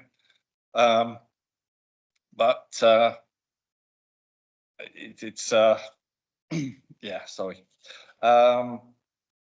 In 2018, we opened a mainland site to facilitate the consolidation of freight coming over from the mainland to the island. And the carriers and companies that we work for are the likes of DPD, Yodel, Alex, DHL, Parcel Force, Pallet Line. So a large number of multinational companies, as well as a number of smaller ones. In 2021, we acquired Acclaim Logistics, which was a smaller distribution company, and we basically got the economies of scale from their Southampton site and also their Isle of Wight site. We currently employ 130 members of staff on the Isle of Wight. We deliver in the region of 7,500 deliveries per day and 300 pallet deliveries per day. That goes up in the peak, which we've just had, to around about 10,000 deliveries a day and 500 pallets a day. Hence the reason the site is rather busy. That's worked 6 days a week. Thank you, Mr. I'm afraid I'm going to have to draw you to a conclusion there, but thank you for your submission. That's appreciated. We will now move to the question aspects of this agenda item. Councillor Quirk.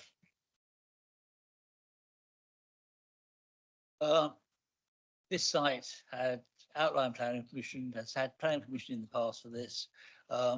I can't imagine that anyone has got any real objections. It's policy compliant with the use of the land.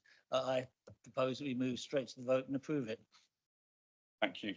Thank you. Duly seconded. I am going to defer briefly to Councillor Stewart, who just had his hand up shortly before you, Councillor Brodie. Councillor Stewart.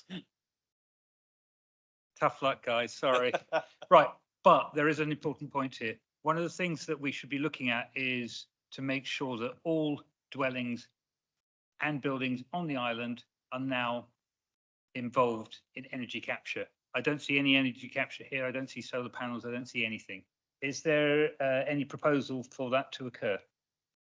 Thank you, Councillor Stewart. Mr. Van Cullenberg, could you speak to that point? I say I've just shown the plans on the slides. They are what before us. We have no details of any such facilities. Thank you. We do have a proposal that's been made and duly seconded. I am minded, unless anyone is champing at the bit to speak, to go straight to the votes. So proposed by Councillor Quirk, seconded by Councillor Brodie. All those in favour of approving? 1, 2, 3, 4, 5, 6, 7, 8. Against? Abstentions? 1. Thank you. Carried. Splendid. What can get you?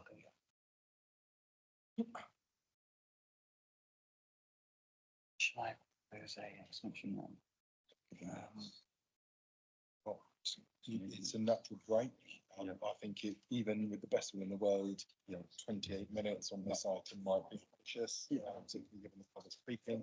So yes, and you may.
Right, I shall call us to order, but before moving on to the agenda item, the land at Acorn Farm, I'm going to propose an extension of time, mindful that we do need to get this dealt with. I would suggest that we, well, I'm going to propose an extension of up to 1 hour. That does not mean that we need to use that full hour. I'm mindful of colleagues, and this is a long session. I understand from Mr. Guard that we simply need a show of hands of over 50% or over in favour of that 1 hour extension from 7 p.m.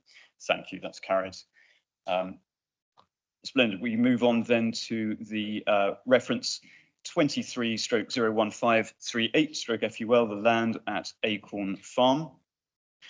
We have, in terms of the public speakers, Mr. Phil Rudd, objecting, Mr. Ian Delane, apologies if that's a mispronunciation, please correct me, on behalf of the applicant Delaney. My agenda item has not been corrected, apologies. Mr. Matthew Richardson, on behalf of the applicant, and Councillor Andrew Garrett, the local councillor. If I could invite the officer, Ms. Wilkinson, to present on this item. Thank you. Thank you, Chairman. The application site, as seen on the screen in front of you now, councillors, is an area of 4.9 hectares on the eastern side of Horsebridge Hill. The site is to the north of Prior Crescent, which is referred to in the report a number of times, and Prior Mews, which is shown at the point of the cursor. A question asked during our site visit related to the position of the settlement boundary, so I thought it would be useful at this point to incorporate a outline of that settlement boundary, which is identified in red on this plan. You can, for locational purposes, I identified Prior Crescent in that previous slide, so you can see that the site relates to the area effectively that the cursor is in the centre of at the moment. So the site is entirely within the settlement boundary. I'm just going to run through a few photographs. Councillors, we were on site on Friday and you're likely to know the site well. I'm expecting most of you have driven past this on a number of occasions, so I won't dwell on the images, but I did just want to keep some photographs in to show the nature of development in the area, the somewhat tiered nature of housing as you look at it from a distance, travelling up the hill on the other side of the valley. And then some images as you're looking into and out of the site. Again, we were there on Friday, so I won't dwell and linger on these, but just as a point of a memory jog, if nothing else. And again, one from somewhat further afield, which shows the positioning of the existing houses in relation to that view, and then the site just to the front of those as you're travelling from the north. The application seeks consent for 203 dwellings. 72 of the 81 one-bedroom flats would be affordable housing. There would then be a further 25 two-bedroom flats, 49 two-bedroom houses, 38 three-bedroom houses, and only 6 four-bedroom houses. Officers are satisfied that meets the identified need for the island as that's split. I've incorporated this plan to help identify the positioning of the proposed affordable housing on site, which is the purple blocks in essence. They would be one bedroom, and a proportion of them, subject to negotiations with NHS, will be providing key worker accommodation. I've now put a range of slides in that show street scenes and elevational treatments for a selection of the dwellings. You can see within those that you've got the dwellings and the dwellings in relation to the proposed flatted development on site. Again, another street scene running through the site and that relationship between the flats and the dwellings, or the houses, I should say. And then some of the elevational treatments for those flats. Moving through. I won't speak to these effectively, councillors, you can see them and see what is being proposed. And then I will move through to some of the housing that is being sought. And I showed councillors at the beginning of this presentation some images of the housing in the vicinity of the site, and officers are satisfied that this represents an indication of some of the features that are seen in those images in those local properties. I've incorporated this slide, so I thought it would be useful to show a combination of things. Effectively, the green are the areas of open space as proposed as part of the development. When we were on site, we observed this row of trees that run through the site, and I identified that the open space would be primarily around those trees in order to give them some protection and space from the development. You also have in this part of the site at the point of the cursor what we call a leap, so it's a local equipped area of play that would be available for residents as well as those in the local area. I also thought it would be useful to incorporate this plan because it does show, if you see the blue line that runs along this boundary, That is the proposed ditch that's referred to within the flooding and drainage section of the report, that in essence is the other side of the boundary, but has been covered in places. So the application proposes to actually incorporate that ditch on the boundary side of the development, on the side of the development, in order to mitigate some of the existing issues experienced by surface water flooding to the existing residents. What councillors you'll also see here is this is the link to the multi-user path that we discussed during the site visit that is subject to a separate application, but would adjoin the site at this point and then run in essence down at here and then follow the route of an existing track through the boundary of this field and then out onto Dodner Lane at this point. Cursor catches up. I think you've got the pointer and a cursor here, which is a strange one. At the point of the cross, in essence. The consent for this multi-user path has now been issued, or the approval for this has been issued, so it has consent. The exact routing of that path is to be agreed by condition, but in essence, it's shown to follow the existing track. I've incorporated this slide in order to I'm not sure how easily, councillors, you'll be able to see the orange. You certainly won't be able to see the grey, but in essence, what it aims to demonstrate is that all of the units would incorporate solar panels and they would also incorporate air source heat pumps. What this plan also shows in the blue is the proposed sustainable drainage systems as part of the site to alleviate some of those flooding issues and deal with the surface flooding from the site itself. And as with the other site we've dealt with this evening, the application would provide greenfield runoff rates plus 40% freeboard for climate change. What this plan shows is that it would be a combination of factors to provide that surface water, both through ponds at the southernmost point of the site, as well as swales running through the edge of this area, and then that ditch provision to mitigate for the existing issues as discussed previously. I've incorporated this plan to help identify the parking on site. There is, as outlined in the report, a slight over provision of parking on this site in relation to the council's parking SPD, but officers in this instance and Island Roads felt that that was acceptable because it doesn't result in an issue in terms of the visual character or the layout of the site. The blues are effectively allocated parking spaces for the dwellings. The kind of purpley pink, or the pink, are visitor spaces. You've then got the orange, which are unallocated parking spaces, and a more of a kind of cerise pink, I suppose you'd say, for the undercover cycle provision. The proposal incorporates a number of highway works to the existing Horsebridge Hill, as well as the proposed access into the site. I've zoomed this in into different sections so we can see it more clearly. In essence, the application seeks an access around about the point of the existing, slightly further north, but in the approximate position of the existing access into the site. That would be a signalised junction. Those junctions would be trigger lights, in essence, a bit like Stag Lane, so they would only effectively come on at the point in which somebody is sat in front of them and they're required. They wouldn't affect the free flow of traffic at any other point. There is also, as part of the cycle for that, a pedestrian crossing cycle within Horsebridge Hill, at both points of those lights at the north and south of the access, to allow for pedestrians to cross over Horsebridge Hill, in essence, in a safe way. To the north of the proposed access, you'll see some alterations around the point of Nicholson Road. This will incorporate some keep clear markings to assist when turning out of that junction, as well as some high friction surfacing as you approach the junction to slow speeds, and effectively a passing bay. If any councillors you've driven from Newport to Freshwater past Tapnell Farm, you would have seen such a passing bay in that instance. Effectively, it allows, if someone's waiting to turn into Tapnell Farm, it allows traffic to go round. And that is a similar thing that is being proposed to the north of the access in relation to this development. Further north at the junction with Note Common, there are also works proposed which would involve localised widening to improve the flare of the junction to allow for easier ingress and egress, as well as keep clear markings, again, to assist with someone turning out of that junction.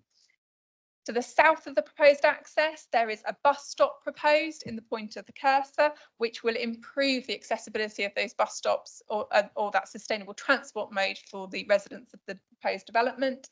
There is also, again, high friction surface either side of the existing pedestrian crossing on Horsebridge Hill, which we used on Friday during that site visit, as well as the addition of keep clear markings at the junction with Lonsdale Avenue to again assist with entering and exiting that junction. The proposal also seeks to incorporate a reduction in the speed limit to 30 miles an hour. That isn't essential for safety purposes. The junction is compliant with and it has been assessed on the basis of the current speed limit of that road, but it forms part of the proposal. Obviously, that's subject to a separate application, but if that wasn't successful, it would not be impact on the assessment of the suitability of the access as part of the proposed development. Thank you, Chairman. Thank you, Ms Wilkinson. We now move to the public speaking aspect of this application. If I could invite Mr Phil Rudd to speak. Thank you. Thank you, Chair. So I've been commuting to work in Norwood for 37 years and also lived on Horsebridge Hill opposite the development site for many years, where my parents still live and whom I visit on a regular basis. Hence, I'm pretty familiar with the area. So I shall be speaking about traffic issues and also flood risk and drainage. In respect to traffic, anyone who commutes between Cowes and Newport will know just how much traffic can be. The applicant states that traffic volumes are likely to increase by circa 5 to 6%, stating this is insignificant, but that misses the point. The impact is upon traffic flow, irrespective of the increased volume. Traffic entering and exiting Stag Lane is low. But because the traffic lights stop the flow on one of the busiest roads in the island, the consequence is far, far greater. Hence, the same would be exactly the same for lights on Horsebridge Hill. Cowes to Newport in morning rush hour in particular sees queues backing up to Norwood from Stag Lane because of the lights. Adding a new traffic light junction on Horsebridge Hill could well have the same effect as the Stag Lane lights, potentially backing up to Stag Lane, which then could in turn cause traffic to back up past Norwood towards Cowes. Horsebridge Hill lights could also have a significant impact on the busier late afternoon traffic travelling from Cowes to Newport during the summer holidays. The impact to traffic flow with more stopping and starting will also result in more carbon dioxide emissions, which is surely incompatible with the Isle of Wight Council's net zero target of 2030. If I read the applicant's traffic documents correctly, they are suggesting during peak periods a delay to traffic at the Stag Lane lights of 14 to 17 seconds in both directions and 20 to 24 seconds at the new Horsebridge Hill lights. Just the traffic light sequencing alone would last more than this, never mind the need for cars to slow down and speed up. It's unclear whether Island Roads has actually considered this specific aspect or merely the impact of there being more cars, i.e. those living in the new proposed site. The simple way to actually test this is to put some temporary lights at this junction, even before you build it, just to put some traffic lights at this junction with timing set to reflect the amount of traffic likely to exit the proposed site. As a minimum, permission should be conditional on a satisfactory outcome of such a trial. Onto the matter of drainage and flooding. At the time of my submission, no drain or flood risk assessment had been submitted, which was also noted by Island Roads at page 29 of its 2nd of the October report. It was subsequently submitted, but is only a desktop study, and I cannot see that it has been subsequently considered by Island Roads. In the applicant's drainage statement and FRA, Appendix F at page 26, it shows there to be a high risk of surface water flooding on and around Prior Crescent, and this does not even take into account the effect of surface water runoff from the development itself. Appendix H at page 52, figure 84, shows there has been reported surface water issues around Prior Crescent, and the officers also note this in their recommendation, as well as commenting on the recent impact of rainfall. Also, figure 79, page 47, shows that the development site is associated with an area with a high probability of flooding. The applicant has provided very little information, simply stating that the preferred method of surface water disposal would be to discharge into the existing watercourse to the southeast of the site.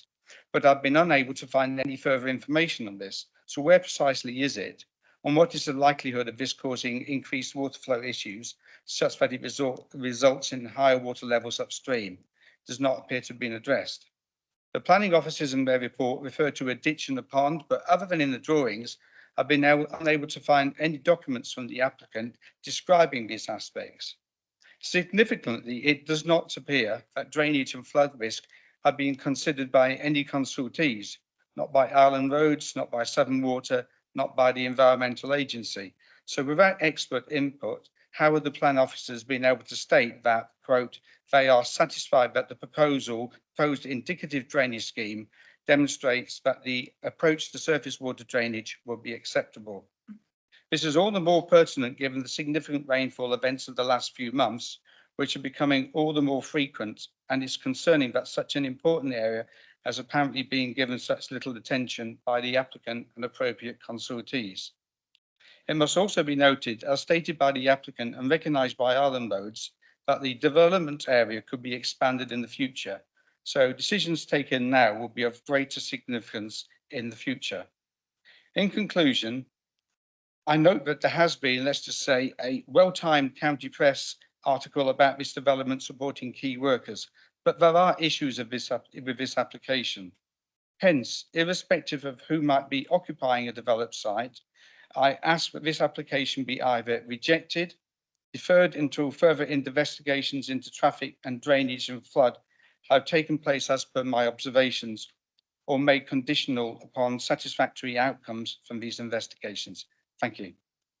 Thank you, Mr. Ruz. If I can invite Mr. Ian Delaney on behalf of the applicant to speak. Mr. Delaney.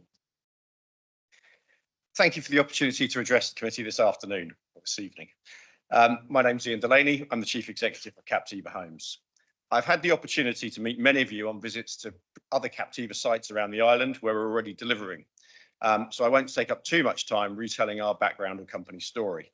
Hopefully you'll recall we're an island-based developer with 20 years experience, a proven track record of 100% delivery of our planning applications, and a commitment to delivering sustainable and affordable homes for islanders. The Captiva team and I are genuinely excited to be bringing forward this application today. We hope as you've reviewed it, you will recognise that we've listened, understood and adapted our plans to meet local needs and the LPA's ambitions for the wider area. We've taken on board what many councillors have said they want to see regarding affordable housing, specifically around socially rented homes. And we've proactively engaged with local stakeholders to come forward with a scheme that through partnership with SNG, formerly Sovereign Housing, can deliver 203 truly affordable homes. There are three key points I'd like to highlight that demonstrate how we've approached the application and the benefits that it delivers. Firstly, we reached out to the NHS team at St Mary's early in the process. Their needs centred around key worker accommodation and improving access to the St Mary's site to allow for future expansion. We have impactful solutions to both these areas, with 72 one-bed flats that are prioritised for key workers and a multi-user path connecting St Mary's via Dodner Lane to Horsebridge Hill. Secondly, we've engaged with Councillor Garrett to understand his and the local community's concerns and needs. The two priority issues identified were the lack of a children's play area in the ward and localised flooding on neighbouring properties. Both have been successfully addressed via the inclusion of a local equipped area of play and additional drainage along the southern boundary of our site to alleviate historic issues in Prior Crescent. Finally, we've aimed to help tackle the dire shortage of affordable housing on the island by changing the trajectory of delivery. Having proactively reached out beyond the island, we've secured over £30 million in funding from SNG and Homes England, which, subject to planning consent, will facilitate the conversion of 131 private open market units to affordable homes. This will represent the largest delivery of not just affordable homes, but socially rented homes the island has seen in well over a decade. We aim to deliver all of these units over the next 3 years. We hope this development can prove to be a case study in how the local authority can work with the private sector to attract investment, thereby accelerating the delivery of affordable housing and delivering meaningful benefits to the local community. I'll hand over to Matt from SNG, who's, I'm going to get your title wrong again, Head of Land and Planning, who'll share some details on the scheme from their perspective. Thank you very much, Mr. Delaney. Mr. Richardson. Dear Chairman and members, thank you for the opportunity to speak. As Ian mentioned, my name's Matt Richardson. I work for the Land and Planning team at SNG, formerly Sovereign. Ultimately, we are keen to endorse your officer's report and support her recommendation within the committee papers. SNG are the largest housing association on the island with over 3,300 homes owned. However, presently we have no live sites. We understand the concerns of Council recently regarding our ability to deliver much needed affordable housing on the island, and this is why this scheme is so important to not only us, but also the local community and island as a whole. Indeed, the island is identified as a priority capital investment area for SNG. As Ian mentioned, the scheme will provide 203 homes, of which 131 will be taken by SNG, the majority of which will be for social rent. This will see SNG take the private elements of the scheme and then leverage in our Homes England grant to convert them to affordable housing. Our Homes England central government funding can be invested in any part of the organisation's operation region, and it would be great to be able to inject this type of funding into the island. We have worked closely with Captiva, a local business, to improve the layout and work with them to deliver our house types, a highly sustainable scheme, provision of full LEAP, incorporation of play throughout the scheme, additional footpaths, car parking areas greened, etc. And as your officer mentioned, air source heat pumps and other sustainable credentials. We support the officer's recommendation and look forward to working with Captiva and the council to deliver the scheme. And importantly, it is our shared ambition that it is to see residents occupy the new homes in the development in the first half of 2025. Thank you very much for your time. Thank you, Mr. Richardson. Councillor Garrett. Thank you, Chair. So I was very keen to see this discussed by your committee, obviously for the reasons expressed there, but broader issues as well. Were the draft island planning strategy to go forwards as currently written, there's a significant other development that would be potentially on the cards in that area, and your discussions tonight will inform some of that thinking, I hope, as we move forward on that strategy. Also, to highlight the fact that Horsebridge Hill, Parkhurst Road, all the way through is a strategic route from Newport to Cowes, along which actually there is quite a bit of proposed development. Again, if you look at the draft island planning strategy. So I'm again going to be very interested to hearing how you address the highways aspects of this application and how that might resonate with the strategy. There are many aspects of this application which are welcome. I grew up in council housing, social rented housing. What struck me when I delivered a ward newsletter to highlight this application was the number of people I spoke to in the area who had similar experiences as me and were sympathetic to the fact that a site like this, although a greenfield site, would be available to social rent in particular, but also affordable purchase and also to key worker. Key workers are in the area, the prisons, the hospital, and a little further afield, County Hall as well. So on balance, I found myself favouring this application. It's not perfect, but it is more than adequate in many ways. The concerns particularly I have are the highway considerations. In terms of what has been addressed, I think least well addressed has been the highway side of things, both as a strategic route and also the impact on the local area and residents who live there. I'll highlight a particular case. Somebody sent an email to me only today about the difficulties they have exiting Nicholson Street and their worries that the passing bay may actually make that more difficult, and also the difficulties for people who need to use accessible motorised transport in getting around that area, and the fact that of one of the footways is to be narrowed. So there are small points, but important points that we should always have in mind.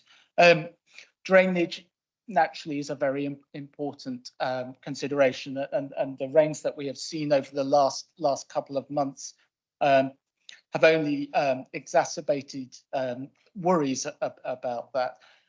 I'm pleased to see that there is a ditch that hopefully will deal with the local flooding risk there.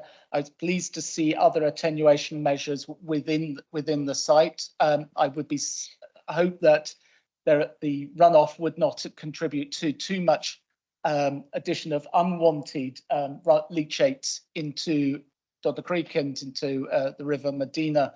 But I think that those are reasonably, the flooding side is reasonably well addressed. On the positive side, absolutely, there is a need for a play area in the north of my ward. If you draw circles of walking distances to provision, it's a long way. And only recently were we able to, through the community council, being able to help secure with the former sovereign the provision of play equipment at Hooks Way.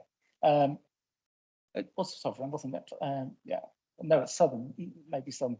I get confused. It was sovereign. Thank you, Councillor Brodie. My mind just suddenly went there. One should know one's ward, of course. So on balance, I hope you will consider and probe the drainage aspects. I hope you will probe the highways aspects. Out of this, if you can send messages to those in charge of highways that they need to look at the treatment of that route through from Newport to Cowes as a strategic route.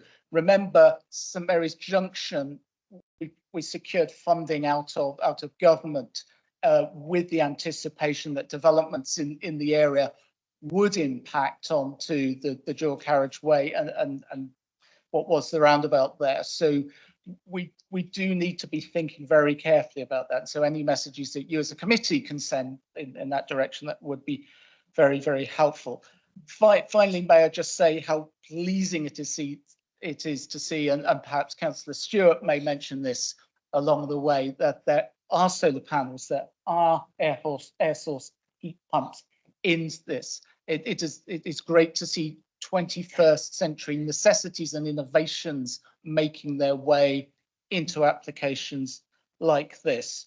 Very, very finally, although there will be an urbanisation of the area and certainly some impact on the site of the area, anybody coming up and down Horsebridge Hill will see how you see the built environment in a number of directions. But around that area is some very sensitive ecology. Here is an opportunity, and I did see it in the report, to increase the ability of the site to provide biodiversity that hopefully, I'm in no way qualified to know if this would happen, but hopefully linked to the already extensive biodiversity that we have in Parker's Forest, the hinterland lands to that, Dodder Creek, the ancient woodlands and the sinks and the triple SIs. I look forward to your debate. I hope you will probe those areas. I will conclude by saying, in my view as a ward councillor, whilst it's always regrettable to lose greenfield sites, and this is not necessarily perfect in all ways, it is more than sufficiently adequate. Thank you, Councillor Garrett. We now move then to the question aspect of this agenda item. Are there any questions from colleagues? In which case I suggest we open up, sorry, was that a question, Councillor Stewart? Councillor Stewart. Thank you, Chair. Just on the ancient woodland, can I just confirm if we know the buffer zone between the ancient woodland and the start of the development? Thank you. Ms. Wilkinson. If you give me a couple of moments, I will find that answer. Thank you, Chairman. Whilst Ms. Wilkinson is looking at that, Councillor Critchison. About the traffic, the speaker brought up some issues of exiting the site and asked about sort of trials of the traffic lights and how the traffic would flow. Is that a possibility? Has that been looked into? And do we have any sort of information on how it would be different? I mean, I'm quite keen for traffic to be slowed down in all places, and the speed limit being brought down there, I think is quite key as well. But I would like to know if there is any way, if there's been some trials on that. Thank you. Thank you, Councillor Critchson. Perhaps Ms Wilkins will be able to address both points. Thank you very much. I can answer that while my computer is setting up, and it needs to for the other questions. So bear with me, Councillor Stewart. I will come back to you, I promise. In essence, it's not something we would recommend. You know, councillors, you will be aware of traffic on Horsebridge Hill. Currently, you will be aware of the impacts of incorporating temporary lights onto it. We've probably all experienced traffic delays on Horsebridge Hill over the time. At peak hours, it's not constant. There are free flow traffic outside of those times.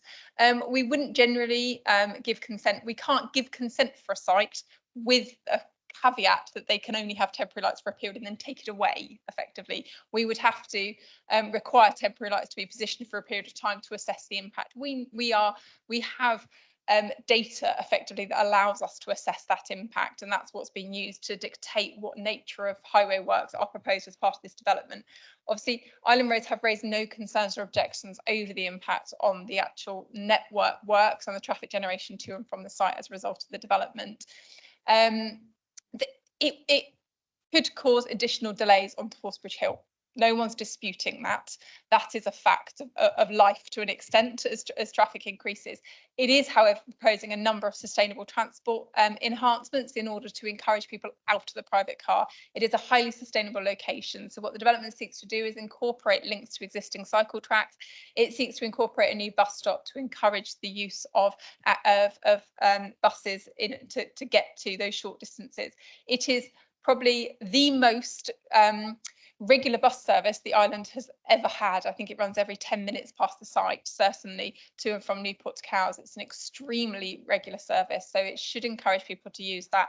You'll see in the report also references made to the fact that what the application also does, or what the proposal is to do, and this is part of their general process, is that they have travel packs as